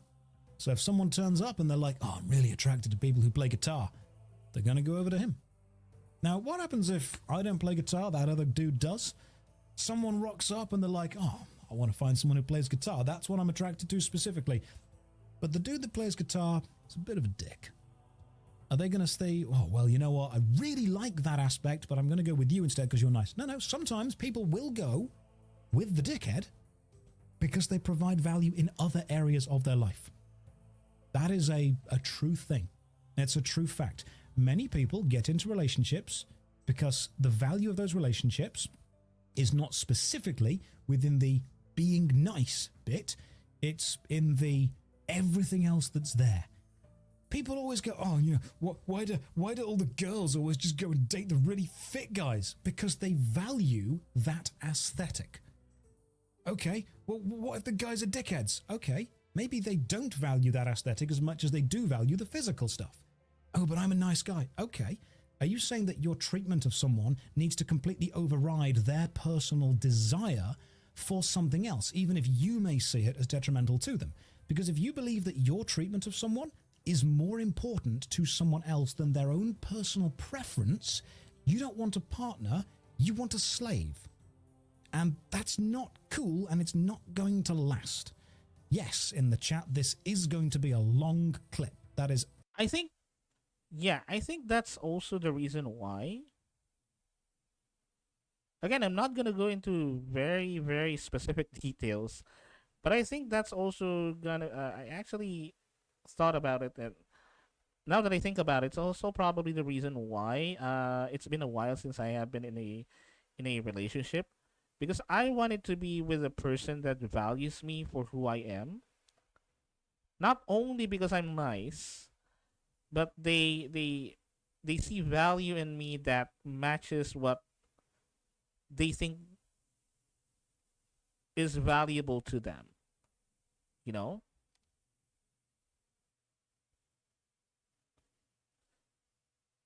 because a lot of people would, I, different people would have different barometers or scale of what they see as valuable to other people. Like the analogy that he just made. Uh, there are women that are more attracted to dickheads. Not because they're not only because they're dickheads or not because they're dickheads, but because they saw a value on that person that matches their idea of valuable to them. For example, the guitar part. Yeah, they are a dickhead, but they know how to play the guitar, and I'm really attracted in playing people playing guitar on men that play guitar. Really attracted to them. You're a nice guy, but you don't have that value that I'm looking for. You don't have that, and that's perfectly fine. That is also the reason why I'm kind of getting frustrated whenever some of my friends would complain about they're doing everything that they already can, yet they don't have like any romantic partners and whatnot. It's not because you're not nice enough.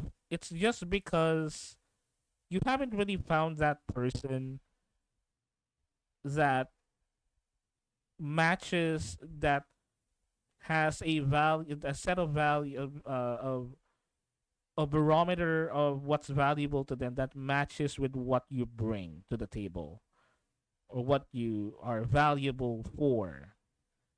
You don't have that yet. She or he or she or he is out there, definitely, or they are out there. Definitely, they are out there.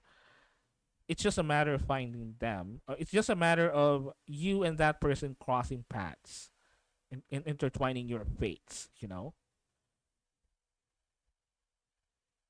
fate is such a very uh what you call it, a very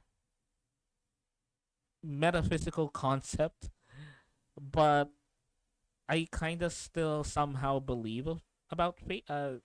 the concept about fate.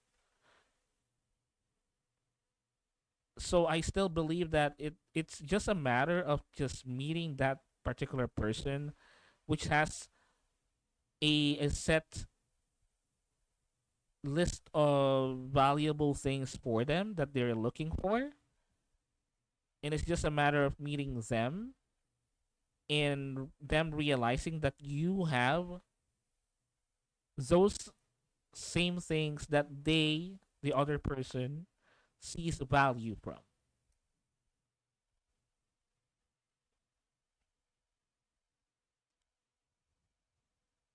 Absolutely true.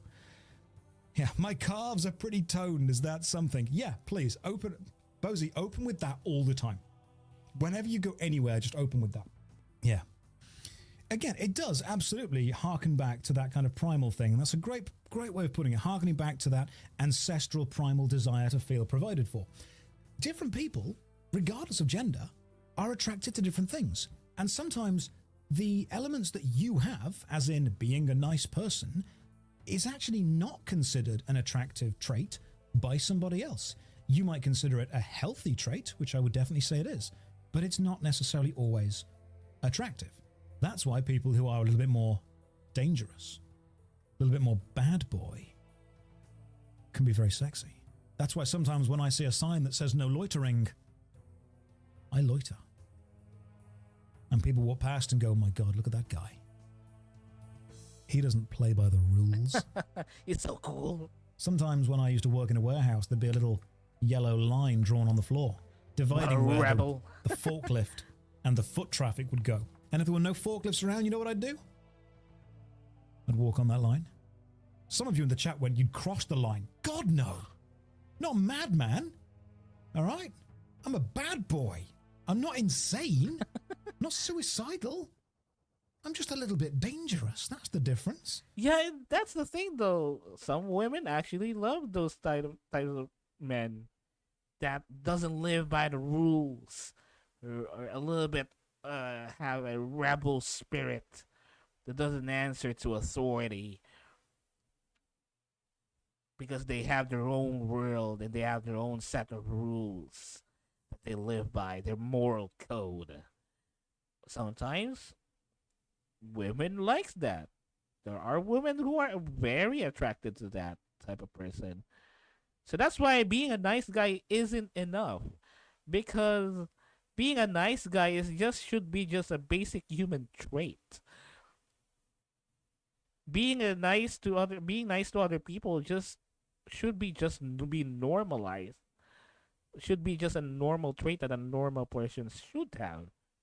Not something special that someone would find you unique or rare. Being nice to people should not be a rarity. Should not be a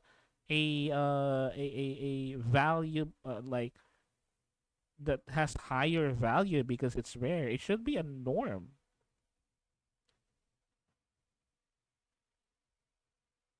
That's what I do. Yeah. Did I also take extra napkins from the rest stops and restaurants? I don't take any napkins, all right? I live by the edge. I live on the edge all the time. I eat saucy sandwiches. And if that sauce drips on my white shirt, I live with that. That's a mistake I've made. I don't put a napkin on. Yeah, when I was painting the set for the Dungeons & Dragons place, black paint, I wore a white shirt.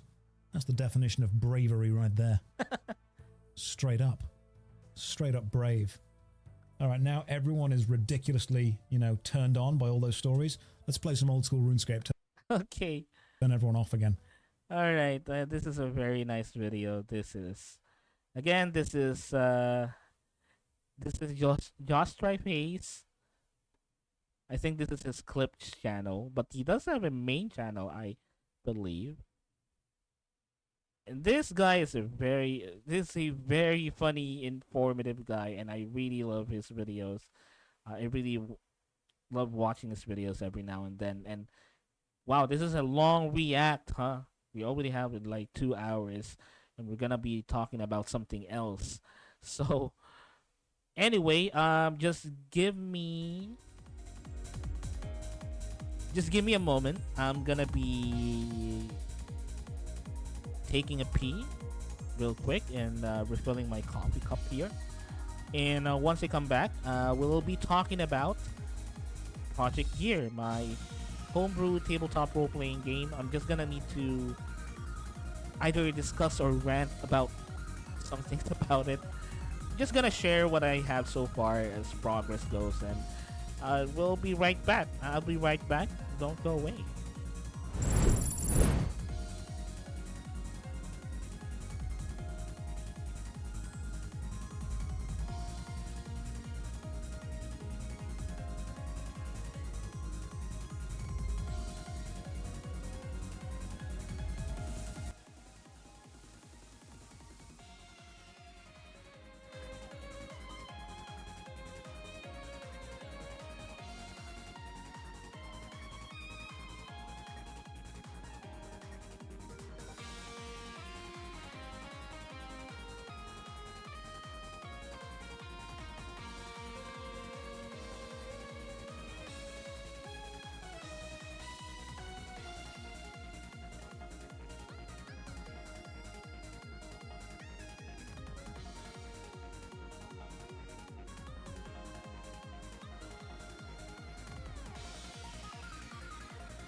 Yep. All right, I'm back. Lower down. Lower down my background music here. Okay, I'm back. So anyway, what we're going to do next? As I mentioned earlier, we'll be discussing a little bit. I'll be ranting a little bit. Oh, sorry. You saw my Twitch. You saw my Twitch stats. You saw it. It says that I'm almost an affiliate. But I don't even care actually. But anyway, I mentioned earlier that we're gonna be discussing, or rather, I'll be ranting a little bit about what I have so far in terms of my tabletop role playing game Homebrew. homebrew tabletop role playing game Project Gear, what I have so far in terms of like what I have listed so far as mechanics goes and whatnot. And we're just gonna be doing a little bit of a dev talk, a little bit of a dev update. But the thing is, I haven't really updated it for quite a while. So it's a little bit more of a, what you call it? What I have so far in terms of mechanics and whatnot, or what I have at least listed so far, because I feel like this is something that I need to look up again or review again heavily, because I don't really believe that I have the proper mechanics that I believe should be in a play test playable state even.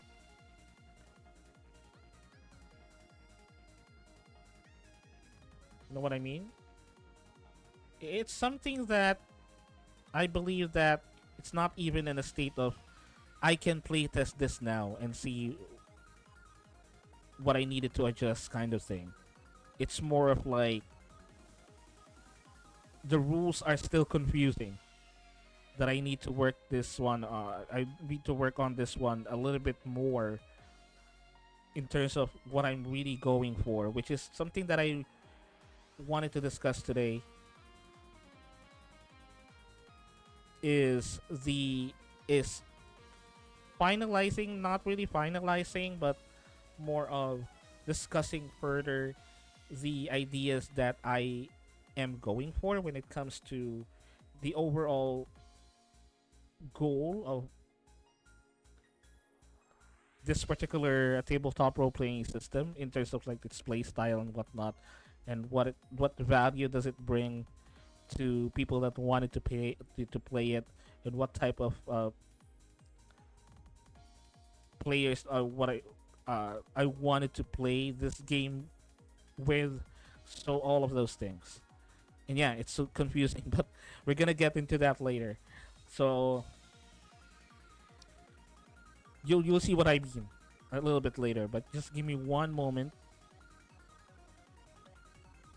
Let me see if I can. It doesn't update. Hmm. Well, I mean, it's not really exactly Dungeons and Dragons, but whatever. Okay, so just give me one moment here. Let me set this one up.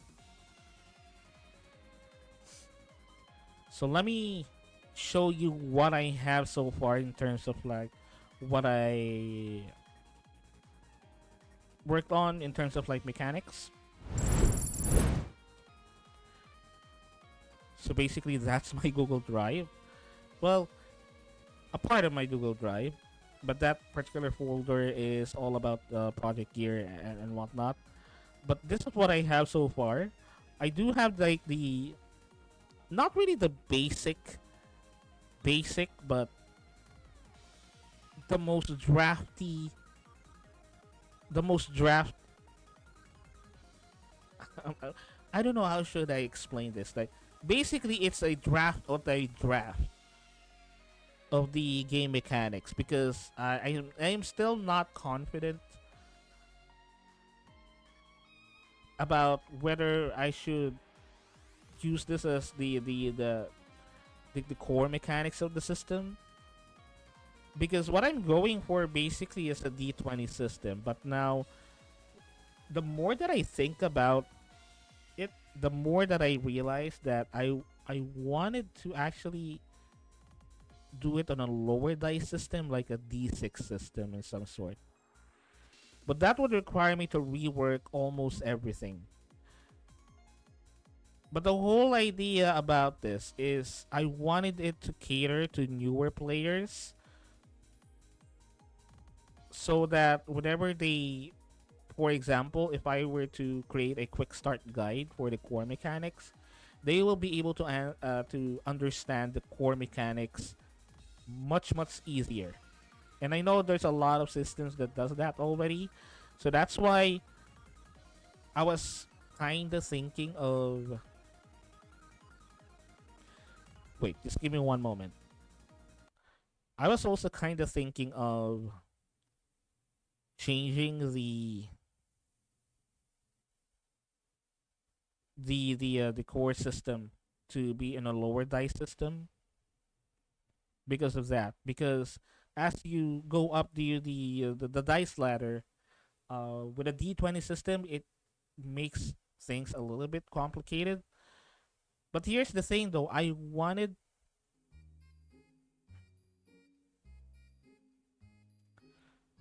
it to be like something that certain types of players will be able to enjoy as well, especially the ones that are into the more crunchier aspects of like combat and whatnot. Because the theme of this, or the motive of this system, also relies on being in not really constant but mostly in combat situations.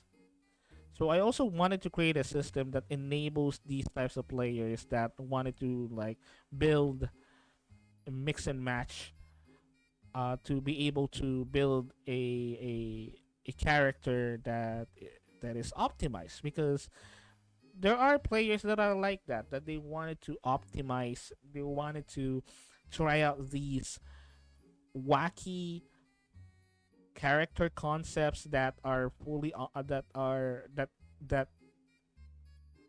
they can experiment on with all of these optimizations that they have in mind. In theory, they wanted to play test them out in an actual game. Like all of these builds, all of these wacky combinations of skills and abilities that they thought of in their mind, they wanted to have that chance to actually have it played, have the theories played on an actual table, you know? And I wanted to cater with those types of players as well. So that's why I created the armaments, which is I have only listed so far the mecha armaments, which I'm gonna be doing a quick rundown of the core rules that I have so far later. But anyway, yeah, I wanted to. I am trying to see if I can cater to not a lot, but to a number of types of players for my game here. And hey, Static Wiz, thank you so much for the raid. I hope you have a wonderful stream. Sup.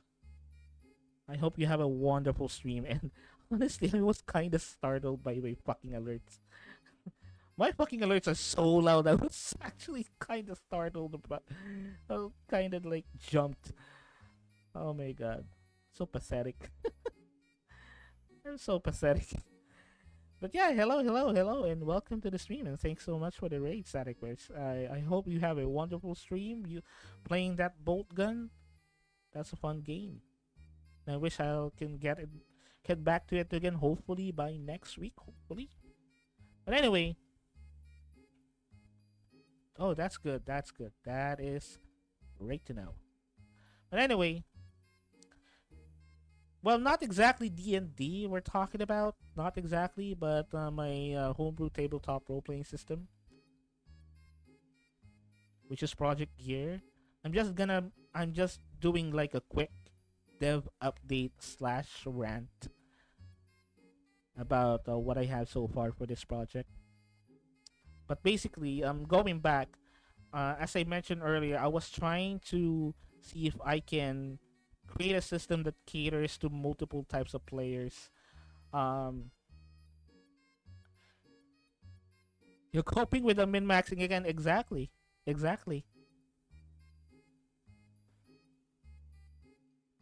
That's exactly what I'm ranting about. But again, how much, how many times should I have to say this? I don't know how much should I have to say this, but I would repeat time and time again, even if I repeat it 1,000 times. Okay, I don't hate min maxers. As a matter of fact, I love min maxers. I love power players. And I don't know why you keep on insisting that false information that I hate it or I'm coping with it.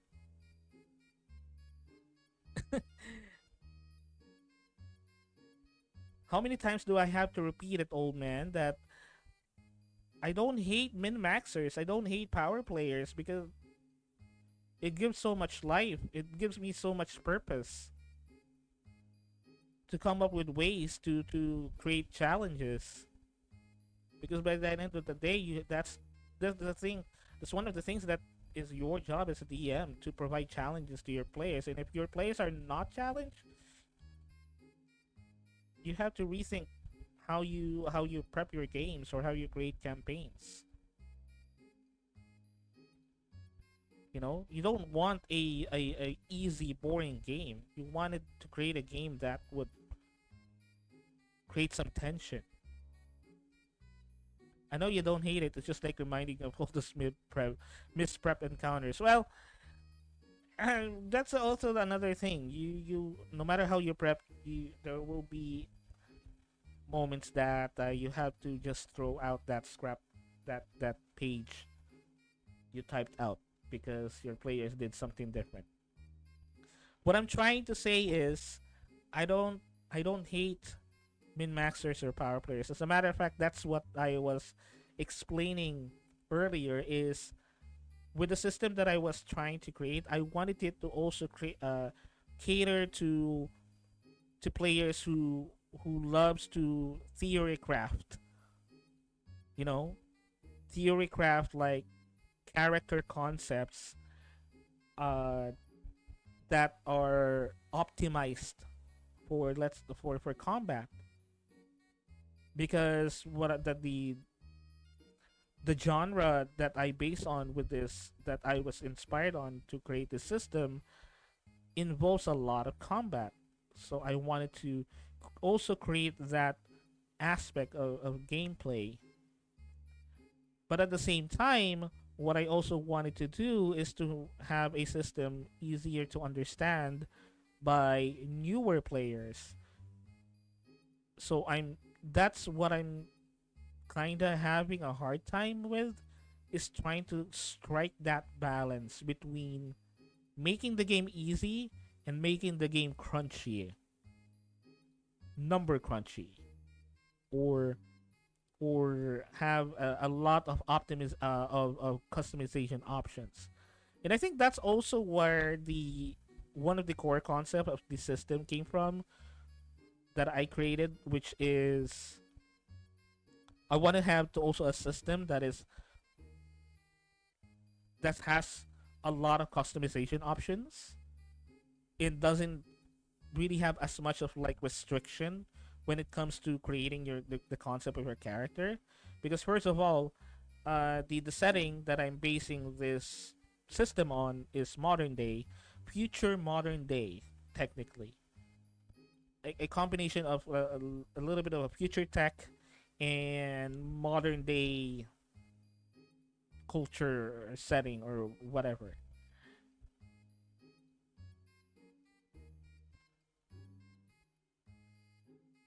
That is why I wanted to create a system wherein you have huge freedom of creating the character that you wanted without being limited by class restrictions or racial restrictions and whatnot, which is kind of what D&D has. And the only real thing that allows you for example, in D&D, the only real thing that allows you to have to be a little bit more gung ho when it comes to creating the concept of your character is the fact that you can multi-class into another class as an option at later levels, right? So you can create these combinations of like two types of classes and two subclasses within them, and even within the single class that you choose for your character, you also have the subclass that creates like uh uniqueness to your character, should be, or at least that's the goal. But at the end of the day, if you think about it, you are still being restricted with like character restrictions or like class restrictions or even sometimes backstory restrictions. But in the system that I am trying to create, I wanted to present the idea that even in real life, a lot of people, um, even if they don't look like it, they could be doing some things that doesn't match with their appearance or their personality. So, for example, um, let's say an older person could still be a wrestler, or let's say a job that is being done traditionally by men could be a job for a female character, you know. Although that is something that is too old fashioned. I'm just providing examples. I'm just providing like the an analogy of that concept that in modern day, in modern times, there are a lot of people that don't look like they're doing this, but they are doing this.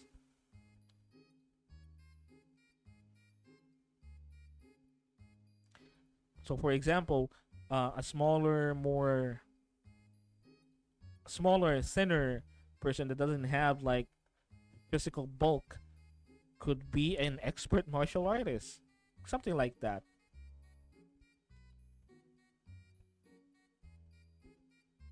Because, for example, in D&D, let's say you're like a big brutish orc, you wouldn't really see that particular big brutish orc doing tea parties in a frilly dress. That will be that would look already out of place for some people. You know, imagine the mental image of that. But yeah, anyway, going back with the core concepts, it's one of the core concepts of the system is uh, to be able to be played by both new and veteran players, and to have a large range of customization options. Because the whole idea about it is I wanted the players to be able to build a character that is unique to them.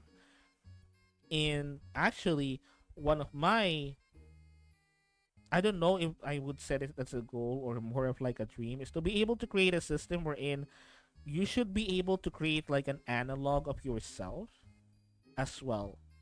Like in real life, you can create a stat block of a character based on your actual skills and abilities in the real world. So, for example, if you are, let's say, you are a player and your profession is a doctor in real life, you should be able to create a doctor character. Um, so, for example, if you in real life um, isn't really good with socializing,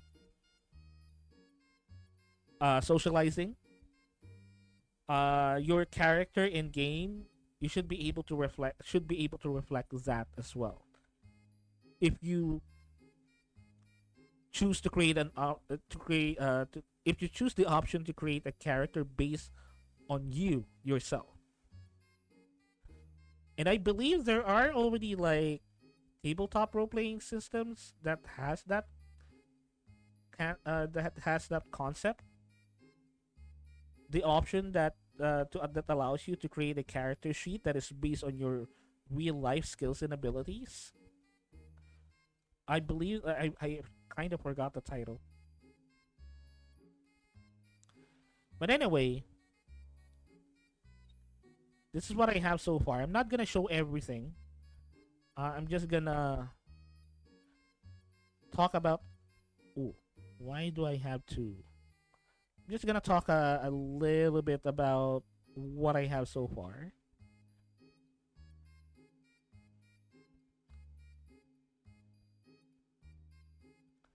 Let me go down here. Okay. Okay, let's see. All right.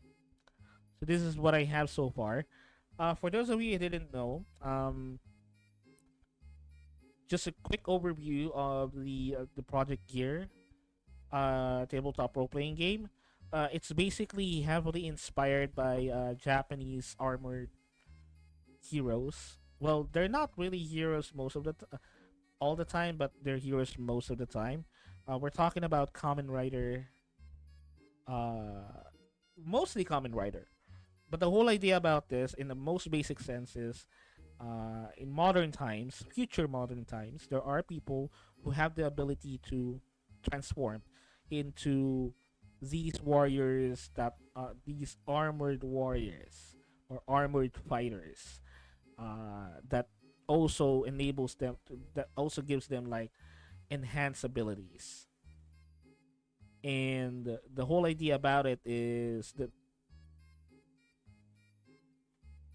a lot of people gain this ability either by accident, either by experimentation, either by fate or destiny and whatnot. And a lot of people got it, but also, and the thing is, I haven't really finalized the lore yet of the setting, but I'm setting it on modern times actually, in the modern world actually. The whole idea about it is you have these people that gain these abilities, but yet in return, for some reason, the monsters are coming out, and even villains that use these same abilities for selfish reasons or for evil even are now popping out as well, basically. And that's also another thing that I wanted to implement is the ability to have player versus player, because again, a lot of tabletop role playing systems out there are more focused on cooperative play, which is perfectly fine. I also wanted to promote that kind of like gameplay style or gameplay concept. But I also wanted to dab in on the idea that this system could also work with player versus player mind as well, because I've also seen a lot of moments where some of my players, some players that I know, or even some DMs that I know, um, they kind of were into the idea of player versus player conflict. But the problem is the system that they're playing on is not really catered or not really optimized for that kind of gameplay concept. Especially with Dungeons and Dragons. If you think about it, Dungeons and Dragons definitely not designed to be PvP. It's definitely not designed for that, because the player characters themselves are ultra powerful already. Uh, by the time that you are level 1, honestly, you are already a cut above the rest, technically.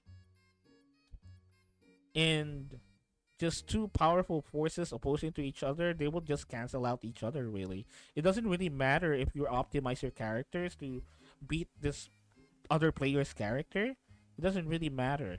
By the end of the day, you are just like two very powerful opposing forces that kind of has the same that really at the end of the day kind of has the same stats. They're working on the same rules.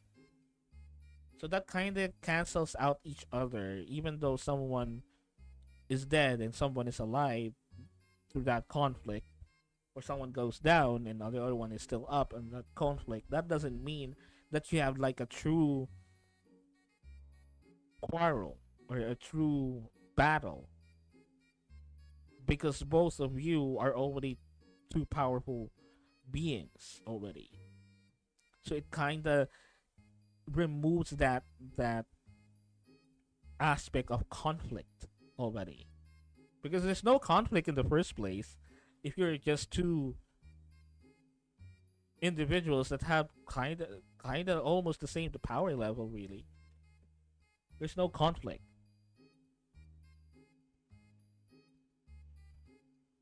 So I was also dabbling on that kind of concept wherein PvP is not really promoted, but the rules can cater to that particular to those particular moments where a player battles another player. Because one of the scenarios that I was thinking about this tabletop role playing game, one of the scenarios is a battle royale scenario wherein there are enemies here and there that the players can encounter, but the whole idea about the scenario or about the campaign is they are actually trying to kill each other.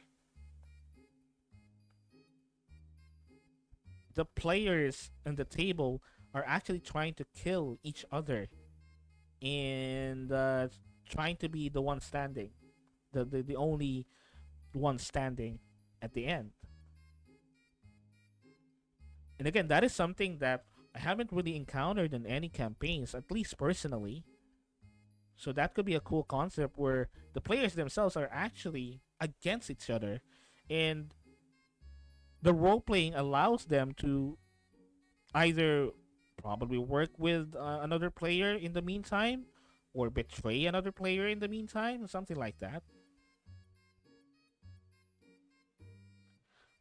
So anyway, here's what I have so far. It's the gear system. It's basically me conceptualizing like the classes. It's kind of the gear system type is kind of like the racial abilities, and the gear build system is works like a class, and the chassis works like the build, the general build of the gear itself. And gear is what I call the one when the player is or the character is in armor mode or transforms into armor mode. They're called gears, at least in the meantime. So I haven't really typed it yet. And these are the attributes that I have. We have for civilian. So because the whole idea here is we have like two. I was thinking about like two sheets, two character sheets. One is for the civilian sheet, and one is for the gear sheet. So you're playing with two character sheets because your stats as a civilian, you use a different set of stats as a civilian, and a different set of stats when you are transformed into your gear mode. You know, so that's why I was thinking of having the player uh, have two character sheets instead of one. So for the civilian, we have fitness, intellect, charm, chance, and guts and resource.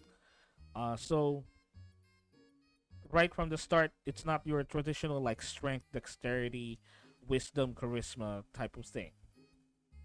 Although I did kinda modeled the attributes with D&D attributes, kinda. But the thing about this is it covers more things that would make sense on a person that is living in the real world. Uh, the attributes that a person in the real world or in a modern world would usually have. So fitness, like this is generally already like physical strength or prowess, but not only in strength but also the way that they move could be also fitness, like their dexterity or how dexterous they are or how in control they are with their body. I think that's the basic idea about fitness as an attribute, is how in control you are with your body. That it even includes endurance, like physical endurance, which is usually relegated to constitution, right?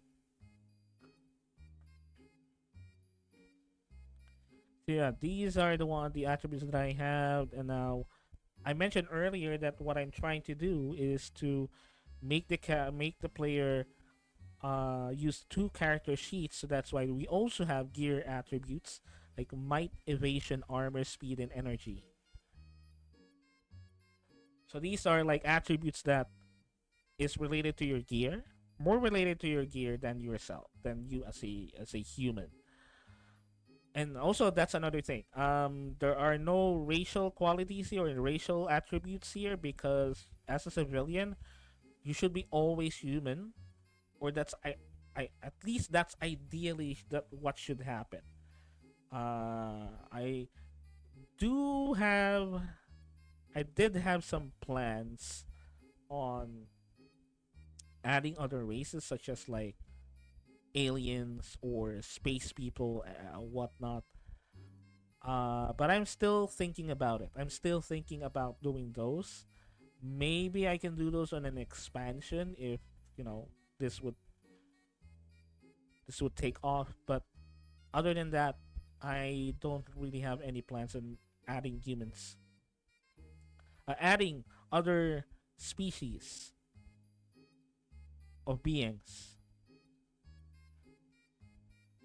So combat, I do have already something about combat here. I actually most of the things that I work on mostly is combat because I believe that that's the thing that I needed to invest a little bit more of my time with is combat. Because of the situations, most of situations that there tend to be complicated are with combat encounters. Not so much about role playing encounters because with role playing encounters, really the whole thing that just need to do when it comes to role playing situations that where you need mechanics or you need the rules to do it is with role play scenarios you only really need to apply the role plus the particular attribute that is needed to determine if you succeed or not, really. But with combat you have to consider a lot of things. You have to come up with a lot of rules about it. That is why, because it has to like answer a lot of scenarios when it comes to combat. A lot or very very specific scenarios. Instead of with role playing like skill checks and whatnot, you can kind of be creative about it. But with combat, you should have you should establish already like a consistent way of educating combat scenarios, because you will be asked by a lot of your players how combat works, because they know that when it comes to combat you have to be very specific and very consistent with the rules. Well, not always consistent, but you need to be more consistent when it comes to combat rules, because if you're not consistent that would create like unfairness. Your players would think that you are being unfair because you change the rules all the time. You're not being consistent about the rules. So if you notice, what I use here is a 1d10 and not a 1d20, because recently, as I mentioned earlier, I was thinking about doing it as a d20 system, but I changed it into a d10 system because of how the distribution of attributes work, which is I will be explaining a little bit later. That's why I changed it to a 1d10 system. Now with combat, it kinda works like D&D, or kinda works like a D20 system. Kinda. But the main things that I changed here is first of all the range and moving between zones. I don't use measurements. I just use like basic ranges like melee, range, and out of range, basically, or long range and out of range. So there are like four zones or four range levels that you only really need to remember only four range levels that you need to to remember. You have range 0 to 3. So range 0 is melee combat. So literally if you can touch the person without moving, you are at melee range. Or if you're a weapon, or if your handheld weapon or any weapon in your hand or any object in your hand can touch that person without you moving, that is already melee.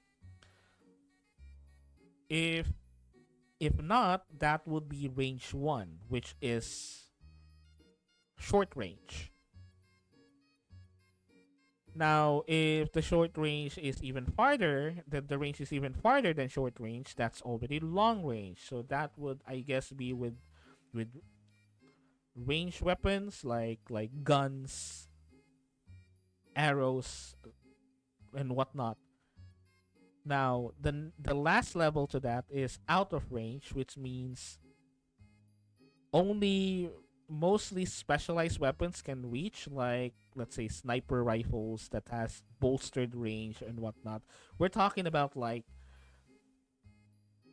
from meters to kilometers, really. Well, meter could also still be considered like long range and short range, but when it's out of range, we're probably mostly talking about like kilometers or miles away, something like that. But the whole idea about range zones and moving between zones is that I wanted to eliminate that slog of like measuring your distance and whatnot. Because at the end of the day, I realized the more that I played like D&D, the more that I realized that measuring range doesn't really matter for most player characters. Some player characters can really go really far in just one move. And I wanted to simplify that. Again, I wanted to simplify it for newer players to understand that you only really need to remember four ranges, and some of your weapons and even your movement, you only really need to remember for range zones. And what you need to remember is if your weapon will be able to reach that range zone, or if your character will be able, how many range zones can your character move towards whatever your target is. Because the the more important thing to consider is your distance between you and your target, whatever it is, whether it's another enemy, or it's a mechanism, or a spot, or a particular spot in a particular location and whatnot. It doesn't matter how far it is in measurement. What matters with your movement is if you're able to move to that particular location within your turn. So let's say that your distance from your goal, your movement goal is, let's say, out of range, or range 4 or range 3. Your character, if you wanted to do it in just one turn, your character should be able to move 3 range zones instead of 2. You know what I mean? But again, I'm still working on it. I need to iron out the details. But you get the basic idea that I don't measure actual meters or actual feet anymore.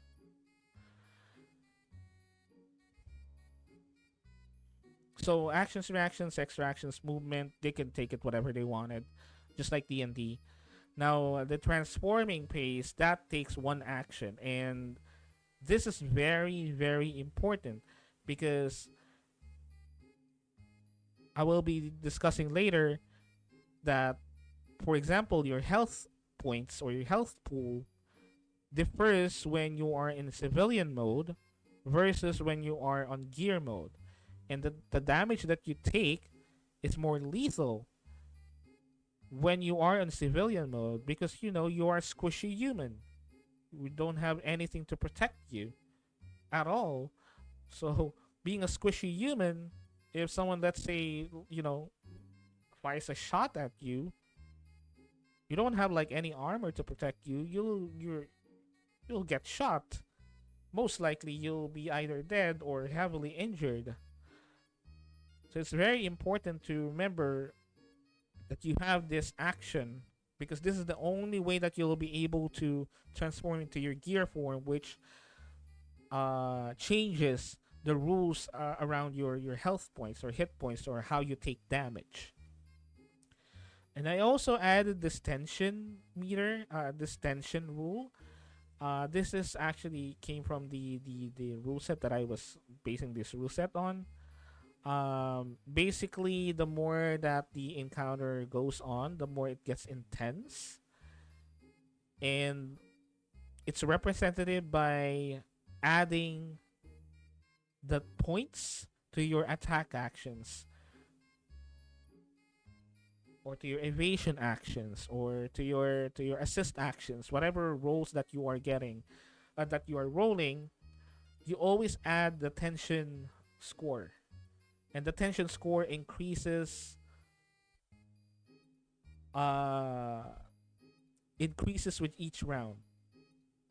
So the longer the longer the fight goes, the more intensified it becomes because we don't want a long fight. We have a quick fight, so everyone will do their best to end the fight as swiftly as they can, unless they're specifically doing it, just to prolong the fight. So offensive actions, it's basically the same, kind of the same with a normal D20 system, except it's D10. So it's D10 plus your attribute plus the tension plus if you have disadvantage or advantage rolls, and plus if you have like any other bonuses. So it's kind of work like D&D. So if you're really familiar with D&D, you can kind of understand the system with combat, except that you roll a D10 instead of a D20. And now I'm tempted, right? A character whose whole job is to keep the fight going on by any means necessary. Yeah, you can do that. But remember, the tension is like a very permanent rule. It doesn't really change. There are some ways to keep the tension down. There are methods to lower down tension score. There are even particular skills that lowers down tension score. A tension meter.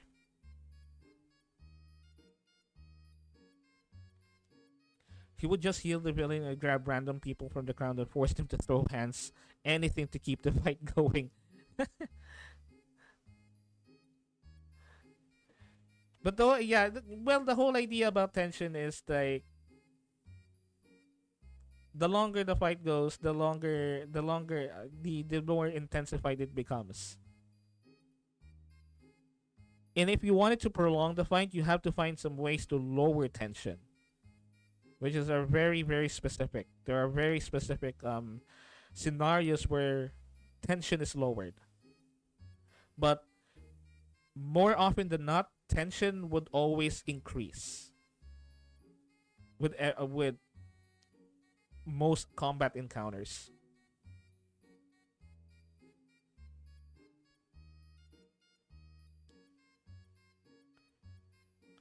So then the fight stops and he's all sad and mopey. He wanted a good fight, a good long fight. Nah, see, this is not a character I'm expecting to survive, and that's another thing. Here's another thing about this system. I don't expect characters to survive long with this system. Not because it's brutal, but because of the setting. You know, again, even though this is a setting where it involves human that gained like enhanced abilities because of the gears, that doesn't mean that death is not possible or death is something that is not it's not easy to achieve. And the whole idea about this is set in a modern setting. Even though there are like supernatural, even technical elements, technological elements of it, by the end of the day, you are still human, and you can still you can still die easily. Because that's why again, the henshin, the transformation action is very important, and it is very important to make sure that you are able to transform because there will be some moments where there will be some situations where you will not be able to transform that quick or right away.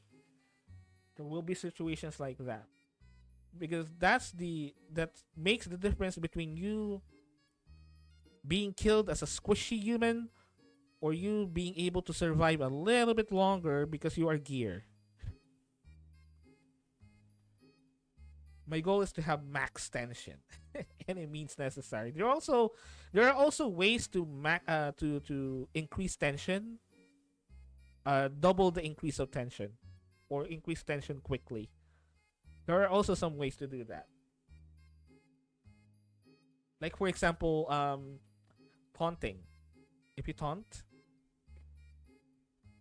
or if you like somehow like exasperate the situation more than it needs to be, tension gets high. Or if you had like if you deliberately add hazards some sort, or if if the enemy you're fighting added hazards and whatnot, it could increase tension.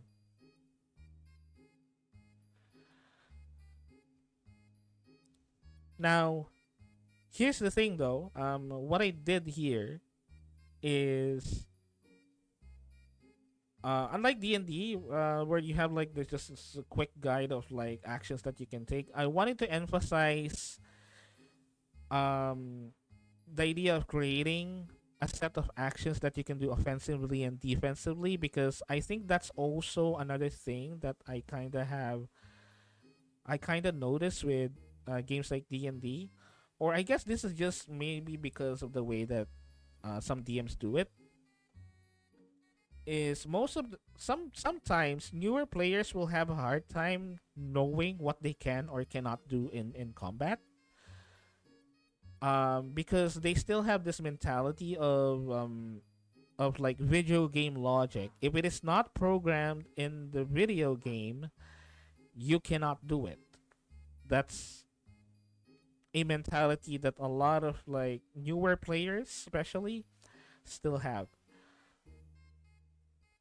So I wanted to create a rule set where the actions that you can take offensively are clearly defined, and the option to be creative with your actions is something that you can do it as an option. It's highly encouraged, but that doesn't mean the rule set will abandon you to your own means and just let you figure out to yourself what you can and cannot do in combat. Yeah, that's a hard mentality to get rid of. Exactly. A lot of newer players would think that I cannot do this because it's not in the rule set, because they are thinking about video game logic, not role playing logic. Personally I just tell them anime bullshit is possible as long as you roll high enough. That's actually a very good advice. That's actually a very good way to ease in new players. Like whatever you're thinking that your player wanted to do, you can pretty much do it as long as you roll high enough. And that's also and that's also a thing that most DMs, a lot of DMs should learn as well when it comes to running games, especially if during the first time, is to learn that you have to learn the technique of letting your players do whatever they wanted to do, but asking them for a role. You know, because again, the rules are just guidelines, pretty much. The rule book is just pretty much a guideline. It's not like law. So that's why sometimes so that's why sometimes I'm kind of very open to like ideas of like what you want to do your character, or if you notice, I always ask what you wanted to do with your characters. Whenever there's like this moment of like an open season of what your characters wanted to do, basically, I always ask you guys what your characters wanted to do, because I wanted to impose that idea constantly that this is D&D. You can do what your player wants. Or you can have your character do something, anything that they wanted. This is not a video game wherein only things that are that I programmed in as a DM you can do. I may say no to some things, but that's only because it doesn't make sense. It doesn't make sense for your character to do it, to be able to do it, like jump over the moon. Of course, it's fucking impossible unless you gain the ability to do so.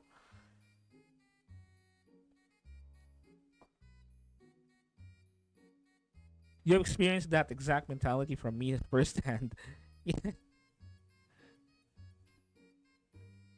Jump over the moon, new build idea.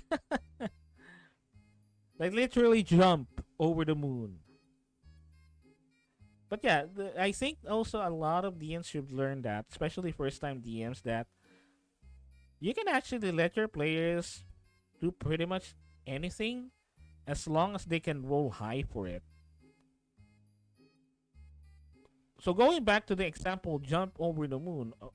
Sure, I can allow you to do that, but you need to roll for it, and keep in mind, no matter how you roll, you won't be able to do it. But I'll let you do it anyway. Be my guest, or I'll just straight up say no just to save some time.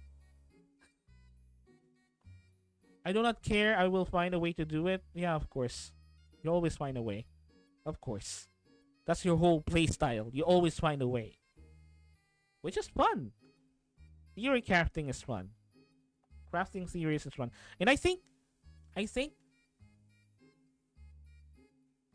and I might be wrong with this, I think it's what gravitate players like you that are very into creating theories, creating concepts for like optimization, that attracts you to D&D the most, because of the whole concept of like it's all in your head kind of thing. It's all your game engine is the imagination, you know. Now what I mean is you're not being stopped by like video game programming at this point. You're only being stopped by the things that is not in the rule book, but you can pretty much, do it.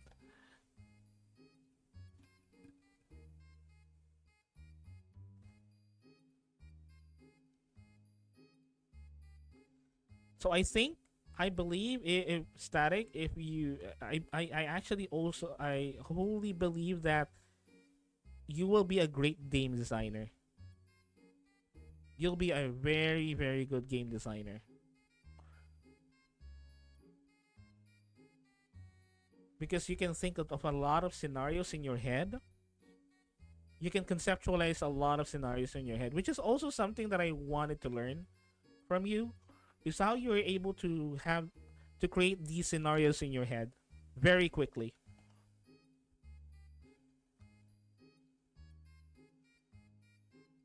And also, I believe it's also a very good trait for DMs to have, is to be able to like create scenarios in their head very very very quick, very detailed.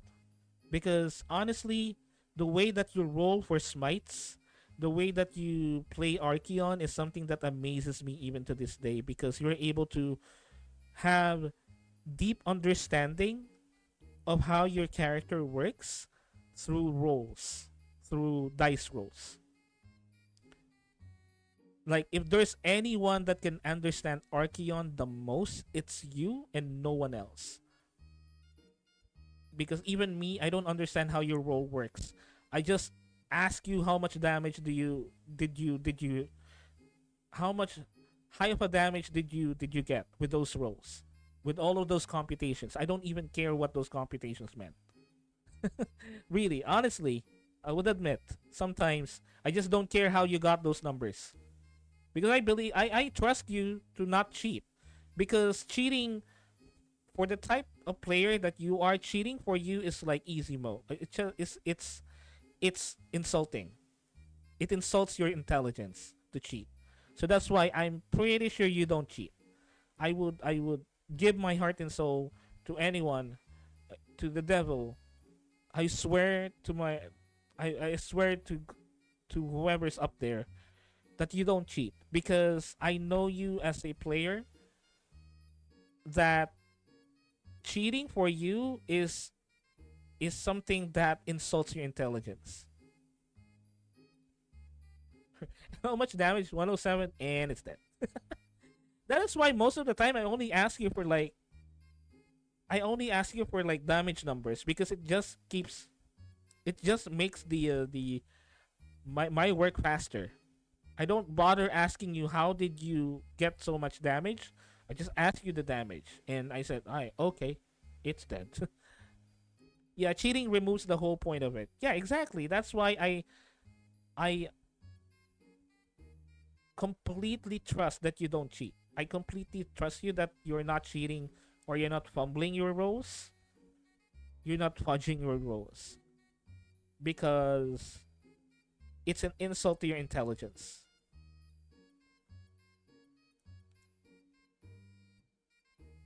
It's like cheating in a PvP game. Why even play at that point? The fun thing is my builds. There are rules as written. Yeah, that's why I completely trust you when it comes to those roles. I may be surprised by it, and again, I would repeat, I do not hate min maxing. I do not hate power playing, because it actually makes me happy. Because if you're not doing that, that means my game is boring. That you wouldn't really even bother, you know, creating these ideas for me, for my game. Because you wouldn't bother. You wouldn't. I know that you wouldn't bother putting in the effort if you're bored in the game. So I can take them to any table, and then they will deal the extra same bullshit damage. And that's the thing. You're only working with what the book gives you. That's the thing. That's the challenge, I guess. Is to work with the book, with what the books give you, only with what the books give you, and then create this crazy character. And that's the thing, though. And that's what I love about Archeon, you know? That's how what I love with how you created Archeon. Not just a character and not just a build, but the way that he behaves, you know? Whenever you're role playing him, it is very, very clear that whatever you're doing to him stat wise makes sense because of his personality. That he will be the kind of person that will do absolutely anything to reach whatever goal he wanted to achieve. Not because you as a player is a min maxer, because that's also my problem with, well, that's also kind of with my problem with some players when they're trying to min max and they're trying to power game. They're trying to power play. Is they will be creating this wacky character that deals so much shit, so much damage numbers, but they cannot. match it with how they roleplay the character, or how the character behaves, or how the character is built backstory wise. It doesn't. The character doesn't have any motivation to get so much stronger and really really strong. It doesn't make sense or backstory because either they don't have a backstory or they only have like a one paragraph of a backstory, which is something that I really hated about Adventure League games. Is most of the characters on the table that I play with doesn't have a fucking backstory of some sort, because they just created the character for the sake of like theory crafting if this build would be viable on the table, not because they created an actual character that has needs, wants, secrets, ticks, personality, but just because they just wanted to like playtest their character concept on a table as a combat mechanic, not because they created a character because it's a character.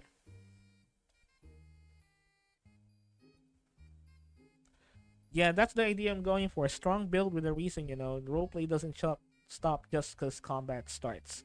Exactly. That is why I completely left the Adventures League thing, because I just saw a lot of players doesn't. But there are some players that are really concerned about their characters in terms of like the story. Uh, but I've seen a majority of players in Adventures League. Well, not really in Adventures League in general, but Adventures League at least in my community here, is a lot of them would discuss about builds of characters, but I never heard them discuss the stories their characters created, or the story that character came from, or conceptualized from. You know, and I'm just gonna share a little bit of my experience with some Adventures League tables. Um, Whenever you play an Adventures League game, probably almost 80 to 90% of those tables, whenever you start an Adventures League game, about 80 to 90% of the time, the DM wouldn't ask your character's backstory. The DM wouldn't ask why your character took joined the Adventurers Guild, or why your character is like this or like that. They don't ask it. They just jump right into the campaign, and that's it. So that's why what I do usually whenever I was playing the adventure game, I have a monk character, and his goal is to find this particular temple, this fabled temple where he can learn the uh, the four cardinal beast style, as I call it, Suzaku, Genbu, Byakko, and Seiryu. Uh, to learn this particular style that is said to be so powerful that it rivaled the gods.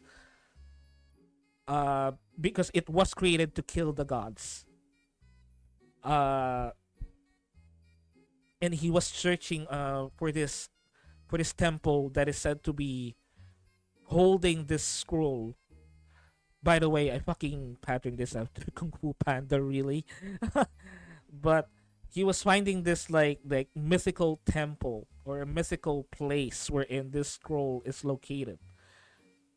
And the whole idea about it is, even I know for a fact that this scroll is fake, because it was himself that we was searching all along and not the style itself.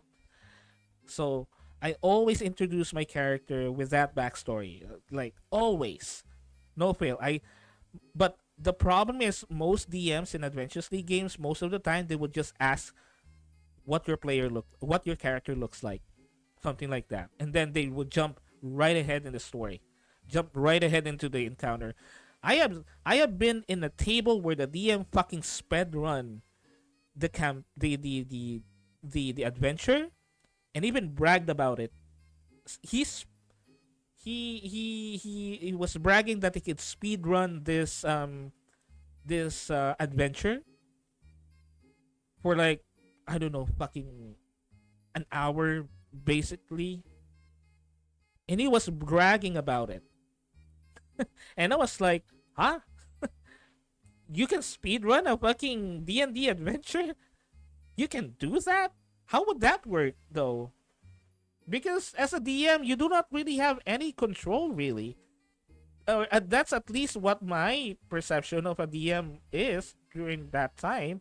Is as a DM, you don't really have any option really to speed run a campaign because you don't really have technically control on how the story goes. You just know what the situation is, but what really players will do is something that you don't really have control technically. Yeah, speedrun D&D. What's the point? Exactly. And he was bragging about it like I can speedrun like I can speedrun this adventure for an hour and a half. That's my speedrun record. I was like, huh? What? How that works? How does that work? And that's the thing. He speedrun it like he was really quick with like the narration. He was really quick with like, yeah, you will be going to this point, or you're going to this point, you're going to this point. This is the puzzle, which is, by the way, the fucking puzzles are hard not because it's hard, but because the DM is just really poor on explaining the situation that I even didn't understand the fucking puzzle in the first place. Like fucking four tombs of like symbols, and we don't have any maps. We're using theater of mind even because again, he was speedrunning it.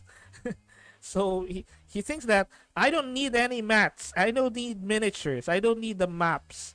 I can just speedrun it by theater of the mind, which is okay, fine, sure.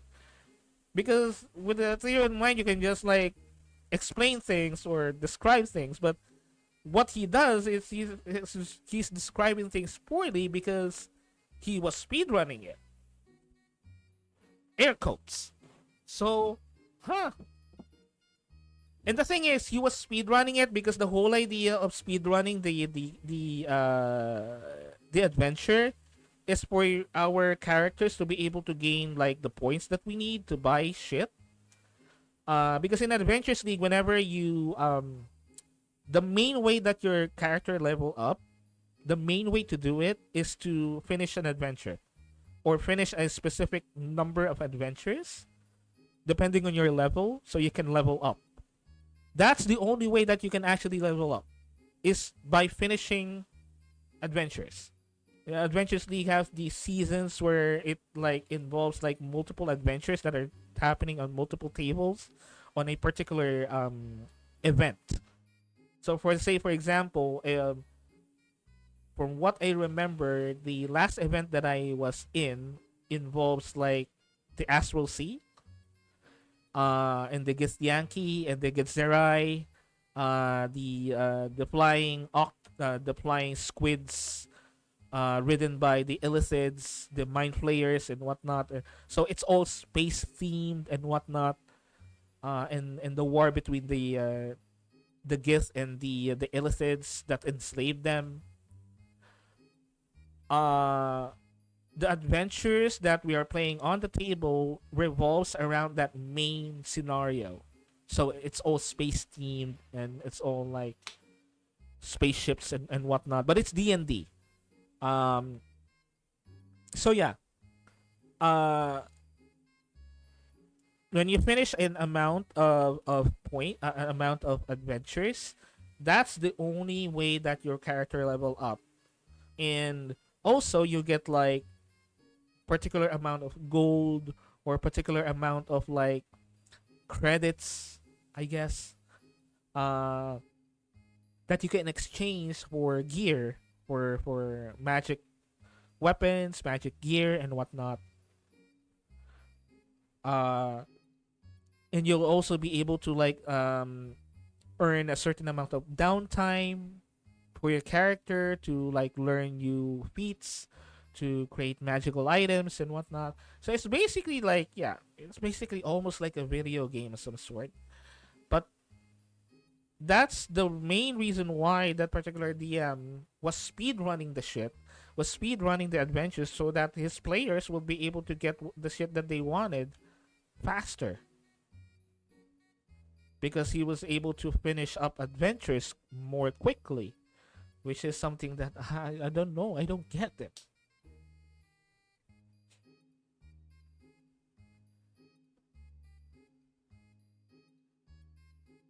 Though I will say, I bet you will come up with such an amazing story with Titus talking about the Hexadine version.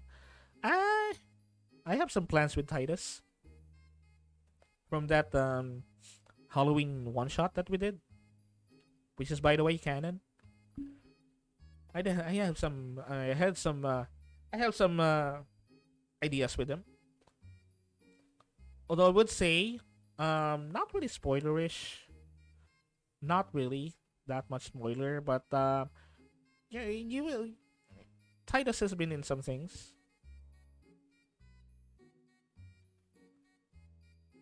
or the person that used to be Titus, wink wink, has been in some things. Because he's like the pinnacle of that whole, the build that matches the character too well. He hits like a truck. He's nearly impossible to hit. He has a bunch of bullshit abilities and he'll make sure you'll know it. Yeah, exactly. And that's the thing. You can create a powerful character, but role playing that particular character around the fact that he's too powerful is another thing. Is another. It's a different discussion. Because again, I've seen a lot of players that are playing very, very, very optimized characters, but for the love of God, they cannot roleplay that aspect. They just hit really hard. They're just impossible to hit. They can run fast. They can swim fast. They can do high amounts of damage. But oh boy, they cannot roleplay they cannot roleplay it, because if you look at it deeper, whatever they have doesn't make sense. Why they have it? So Captain Marvel, exactly, exactly. I don't hate Captain Marvel. I don't hate the character itself, the concept of the character itself. I think she's super cool. At least the comic version is. But the one in the Marvel and the MCI, and the MCU, Captain Marvel in the MCU doesn't make sense. She really doesn't make sense for me, and I don't like her character. I don't like the MCU version because it doesn't make sense how she acts versus her strength. There's no complexity, there's no depth with how strong he is versus how she acts. You know, she was like all high and mighty, and and she's all like, "Oh, I'm a superhero," blah blah blah, because I can, because I'm more powerful than most of the MCU. Uh, her gaining her superpowers removed her complexity as a character.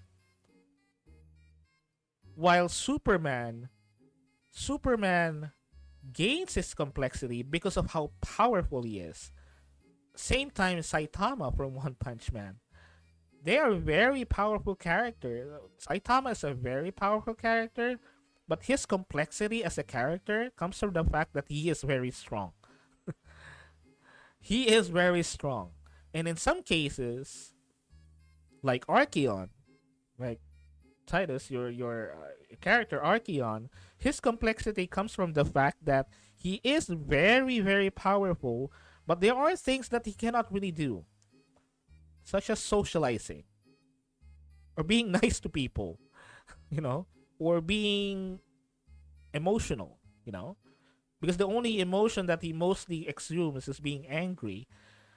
But I don't know, even as a DM, I cannot determine if his anger just comes from the fact that that's his coping mechanism, or does it come from the fact that that is the only thing that he really feels most of the time is anger, or does it come from the fact that he was trying to hide something?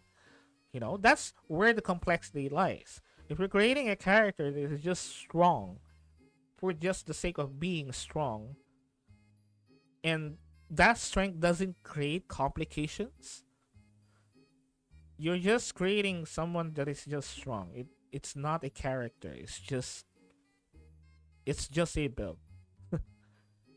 You would just play video games at that point, But I don't diminish or I don't disrespect video games. I'm a gamer myself. I'm a huge gamer. But that's why I love D&D and tabletop RPGs. Because in video games, you can just go ahead and create a character and very strong, and it doesn't really need to have a backstory. Because most of the time, the game itself will create a backstory for your character, or literally the game itself has already a backstory for your character. And you're just creating the character itself and controlling it most of the time. But in tabletop role-playing games in D&D, the whole idea about it is you create a character yourself up to their personalities, up to their tendencies, up to their wants and needs, up to their history.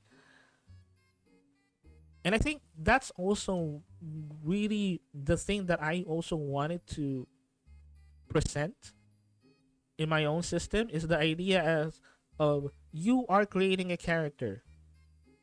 That's why there's so many options there, because I wanted you to create your concept first and then use the rule book to search for the mechanical value or mechanical equivalent of that character concept that you're creating. Because I wanted you to create a character concept first. Because, yeah, you can min max, but it will benefit you greater if the character that you created has complexities. Because sometimes complexities creates character. Well, most of the time, complexities makes a character, not their skills and abilities. What they cannot do actually makes a character, not what they can do. Every time Captain Marvel is a Mary Sue, Spider-Man suffers. And that's the thing, though. Mary Sue. Here's a hot take. Mary Sue. I would rather take a Mary Sue character than a character that is bland, like Captain Marvel. At least a Mary Sue, you can kind of twist a Mary Sue character into something interesting. A Mary Sue is a result of a type of author that wanted to project themselves into a character, not a character that is just poorly written or just doesn't really have anything else. I would rather take a character that is a self-insert, because at least that character could have complexities, could have limitations, could have conflict, versus a character that doesn't really have any impact at all. Bro, with that description, Titus is a Mary Sue, is a Gary Stu. Nah, not exactly. I don't call Titus. I would not call Titus a Mary Sue or a Gary Stu. Not because it's a self-insert character, but the whole idea of a Mary Sue, Gary Stu, is most of the time the resolutions that they have for situations that create conflict is either convoluted or doesn't make sense. And Titus is not that. I'm pretty sure Titus is not that. Titus. I'm pretty sure the character Titus is not that. Because I'm pretty sure that you created your character with a specific intent of that character has a lot of ways that they circumvent situations. That's what I would like to think. They are very creative with how they circumvent situations. They solve situations. And I think that's also could create like a complexity in the character, because it allows you to give yourself a challenge as a player that how would this my character be able to circumvent the situation that makes sense. Wait, make two Titus solutions make way too much sense. You just don't see it coming in the moment. Yeah, that could be that. Titus could be a character that seemingly was able to solve problems in a very sussy way, in a very suspicious way, but when he starts to explain it, it would start to make sense. It would start to, and people would start to think that, okay, that makes sense. Yeah, that could actually work. Oh, okay, so that's how it worked. Yeah, so that's how Titus did it. And that creates a really interesting character, a character that is very witty, a very quick on his feet, that they can solve situations that are otherwise should be very hard for an ordinary person to solve. And he might have seemingly solved the solution mysteriously, solve a problem mysteriously at first, but when it starts to explain how he did it, it would make sense.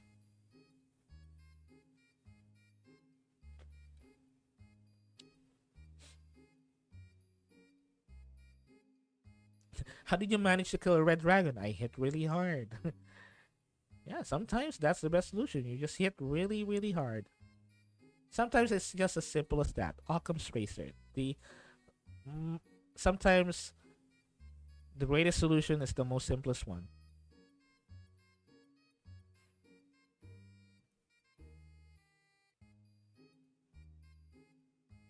Boop, boop, boop, boop. So anyway, this is what I have so far. I already listed like the offensive actions.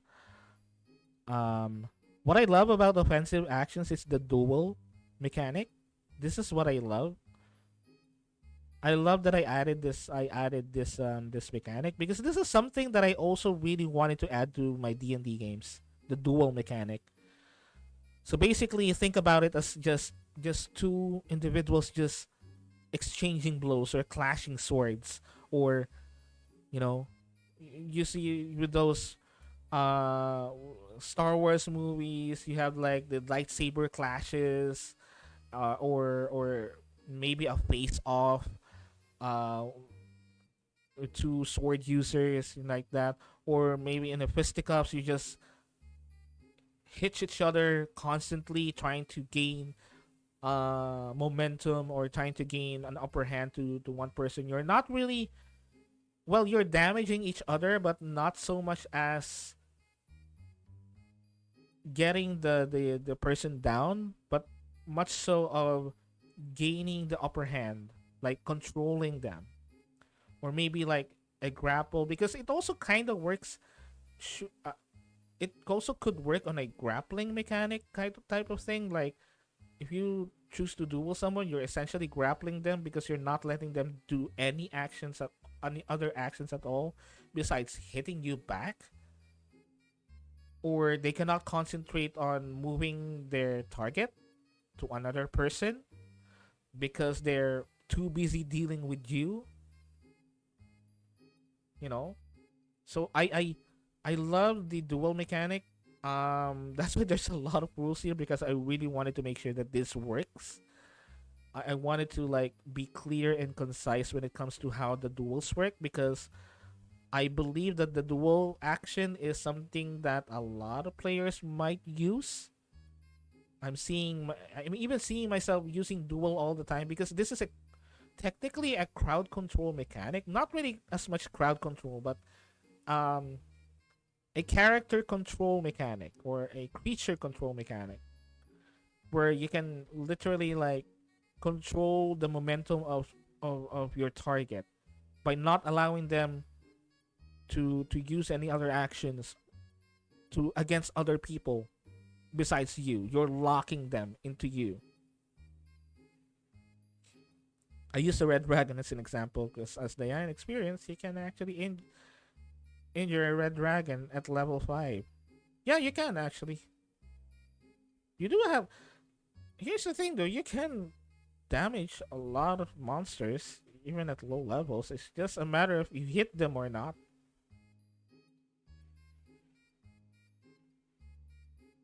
And also, again, what you might have noticed this, but I also treat AC as something that, yeah, you did hit it, you did hit the creature, but it doesn't. It's not hard enough to do any visible damage or damage that considerable damage. Let's say. I also treat armor class as that. So yeah, you can definitely injure a red dragon at level 5. And again, D&D is not perfect. D&D as a rule set is not really perfect. There are a lot of things there that are just wacky. That is why I always say that PvP and D&D doesn't work at all, because by the moment that you are level 1, you're already upcut above the rest by being level 1. Really. I think that's a lot of people don't realize with D&D is by being a level 1 character, you're already special. That is why I also wanted to implement like a level 0 rule probably in my own game, because I wanted to also represent the option. I want to also to present the option uh of being able to play an ordinary person, and the journey to that point at level 1 where you are already unique above the peasantry or the ordinary people. And just to give you a little bit of behind the scenes, I do also have like level 0 characters in my campaign. Diane and Static, you might have already encountered some of those level 0 characters, which are NPCs that literally cannot, literally would die in just literal one hit by anyone that is above level 0. Even a mere goblin can actually kill them because they are level 0.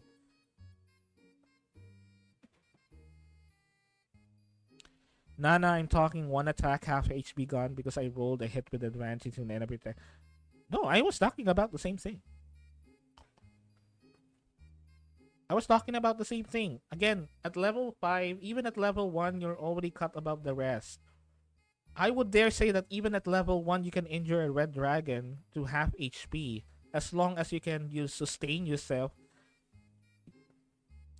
long enough to reach that HP threshold to the dragon.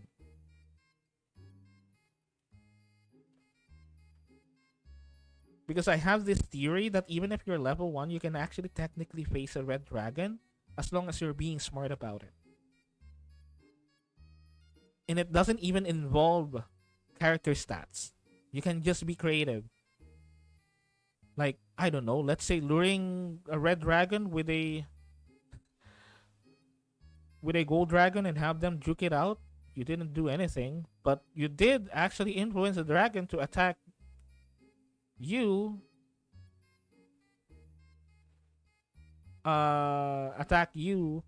But the gold dragon saved you instead.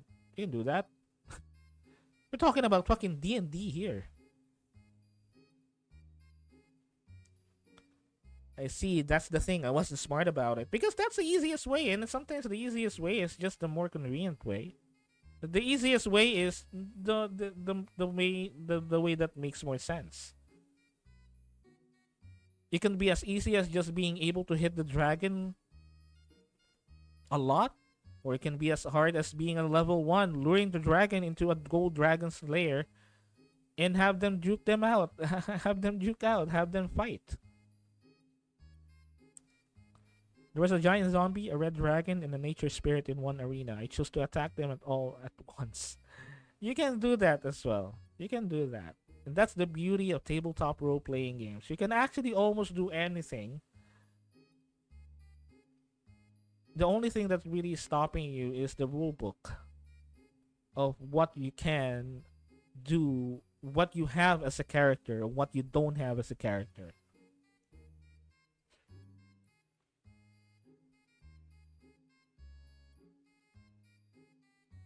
But that's the thing, though. Uh and I always say this, that you can min max and you can power game your character as much as you want, but at the end of the day, there is always something, and there is always something that your character cannot do. And I would say, I think it's safe to say, I think this is safe to say, I believe.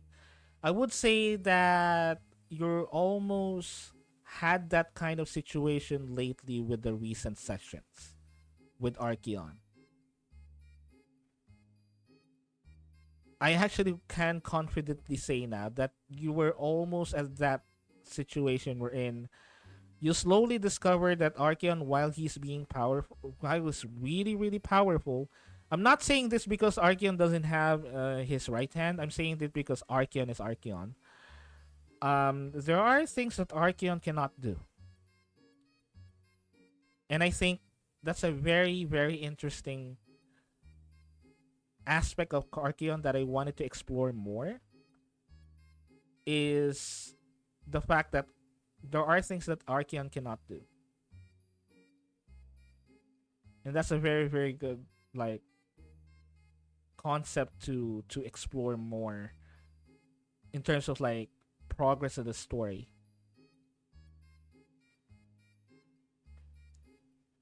Still worth it for the cannon arms. Sure, sure, you can have the cannon arm. What I'm just saying this is I wanted to explore the concept of like there are things that you just cannot do.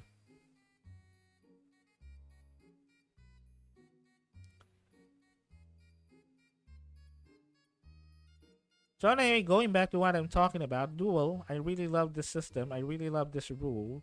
So I wanted to flesh it out more. That's why there's a lot of rules here. But I also wanted to simplify it.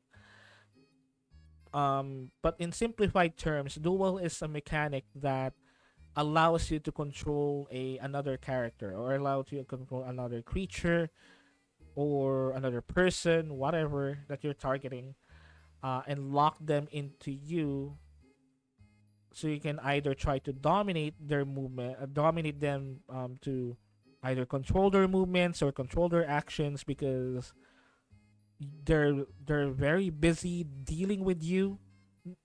You're not influencing them to do a particular action. You're just stopping them from performing actions that are targeted to other people. And you can also sort of control their movement, because if you roll high enough, you can control the direction that they're moving, or you can put them in a particular spot. So let's say you and another creature are dueling, and behind that creature is or there's a spot where there is, let's say, a chasm, or a chasm. Uh, while you're dueling, you can influence them to move towards that chasm while you're exchanging blows with them, or you're, parrying their strikes and whatnot, whatever reason, or whatever you're trying, where you two are doing, basically. Defensive actions. I did also list some things here, because again, I wanted to create like a list of like the usual actions that you can take on a combat. Um, but I also wanted to write it in such a way that it only really shows you the mechanical aspect of it. It doesn't really show you like what you can do as your character. So for example, if you're defending, you can either like defend yourself with a shield, or have someone block your attack, or hide in the wall as the as the other creature strikes you down. You're incidentally have yourself behind the wall, so you duck down. Basically something like that. Now, I think counter is a bit unique in this one, because it's not in D&D, but the whole thing about their counter is it relies on your speed. So basically, if you're faster than your opponent, you'll be able to counter them before they hit you. And here's the thing though, I am thinking in terms of initiative, I'm thinking of more of like um block initiative, as I call it, wherein there is like a chunk of the round where all of the player characters will have their turn at the same time, and there's a block of the round where the enemies turn at the same time, kind of like Final Fantasy Tactics, I guess, kind of like that. So we can like simplify the initiative system. Um,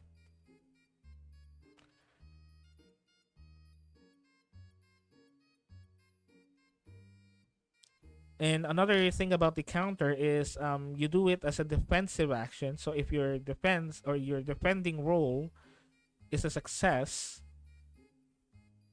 uh, you can do this as a reaction. So you can roll for your attack as well. Now, if the other person though rolls wanted to do a counter as well, they would also need to they can also roll an attack against you or something like that. So it's a back and forth until one attack hits. You can counter, counter, counter, counter until one of you hits, basically.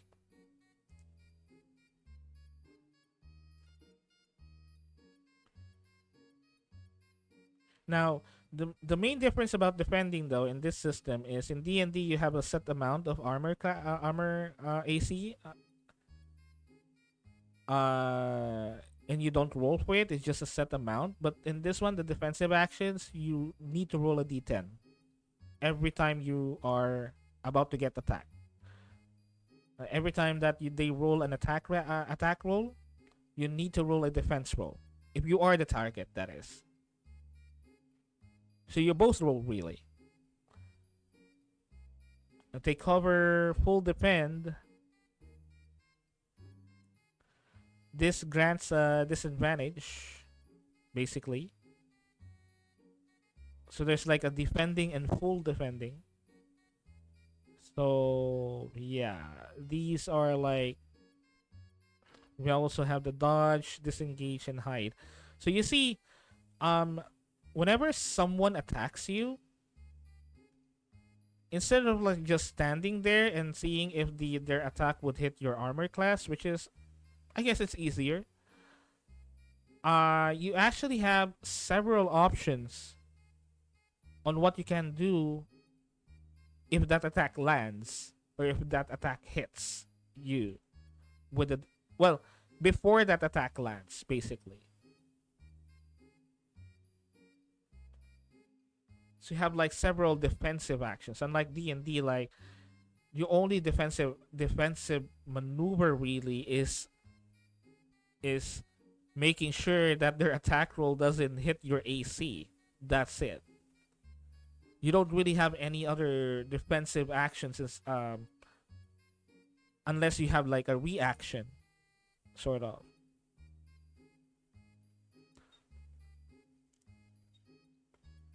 Now taking damage, this is again have a different rule set.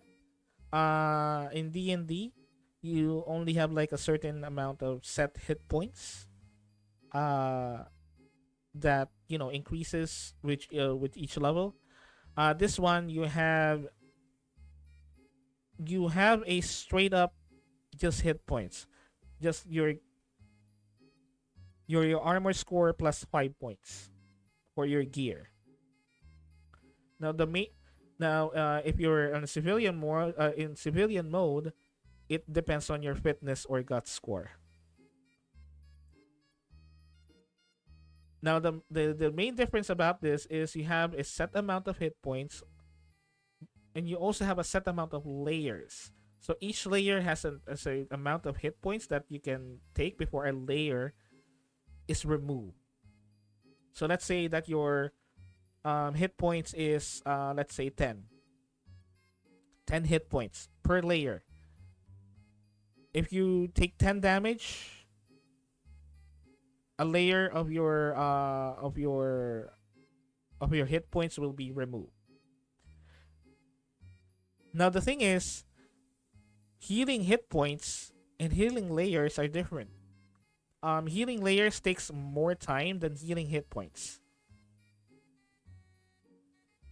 And whenever you remove a layer from your hit points, you would suffer a either an injury, or you would have to roll an instability score, an instability roll. So this is like it's basically the whole idea about it is basically your stagger, if you're being staggered or not while taking damage, basically. So every time that you lose a layer, you have to roll an instability score. And the thing is, if you roll low on an instability score, there will be a chance that your gear would explode if you are in gear form. And if you are in a civilian form, there is a chance that you might not get up. You're not be able to get up that quick, or you're not being able to get up at all.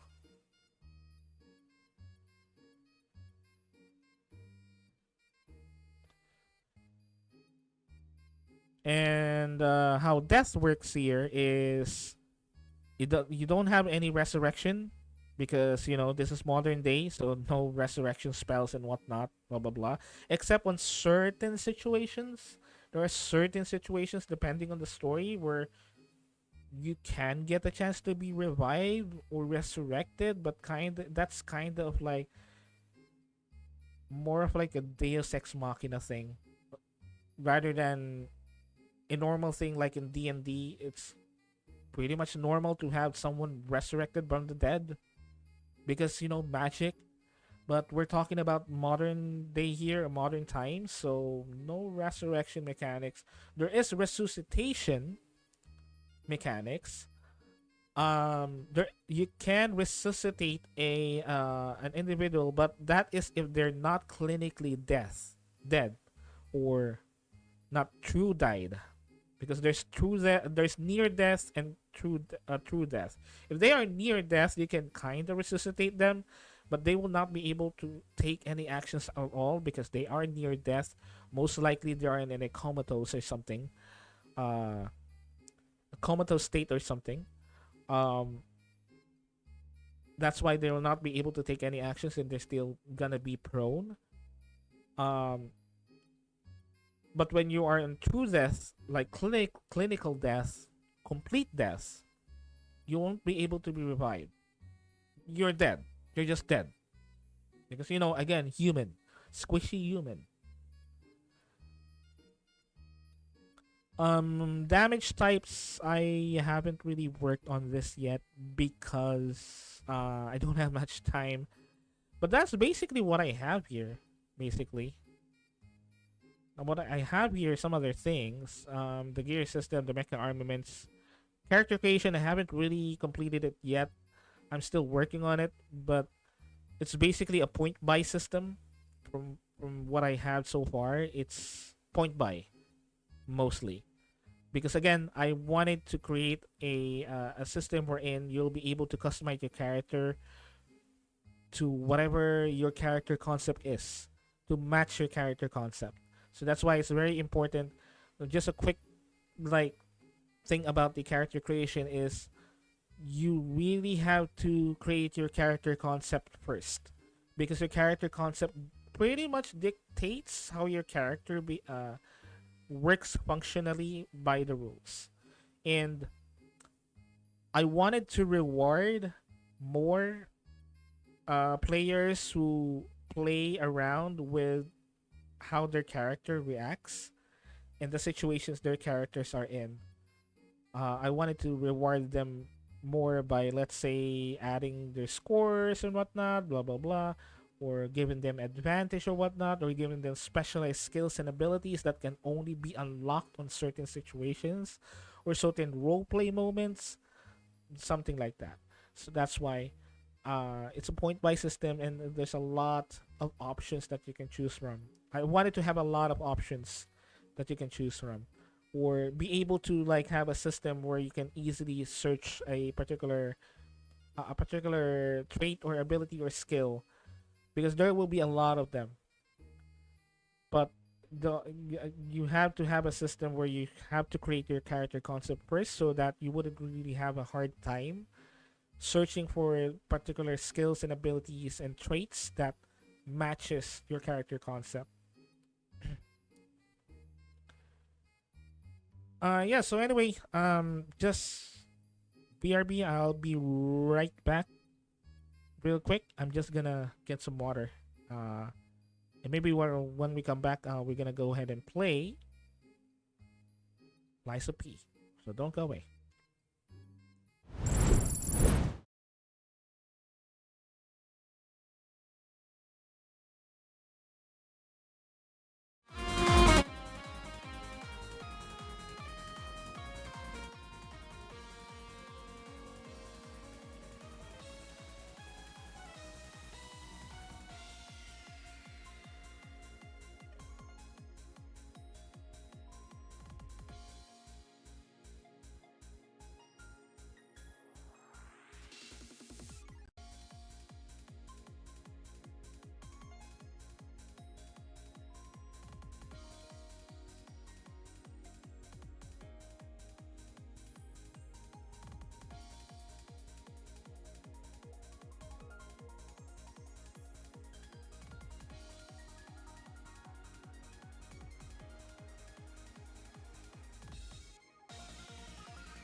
Okay.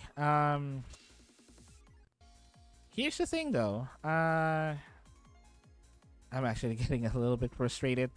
Um okay, so here's the thing. I unfortunately yet again, have to cut the stream short. But I was live for 4 hours. I mean, we are live for 4 hours, although I just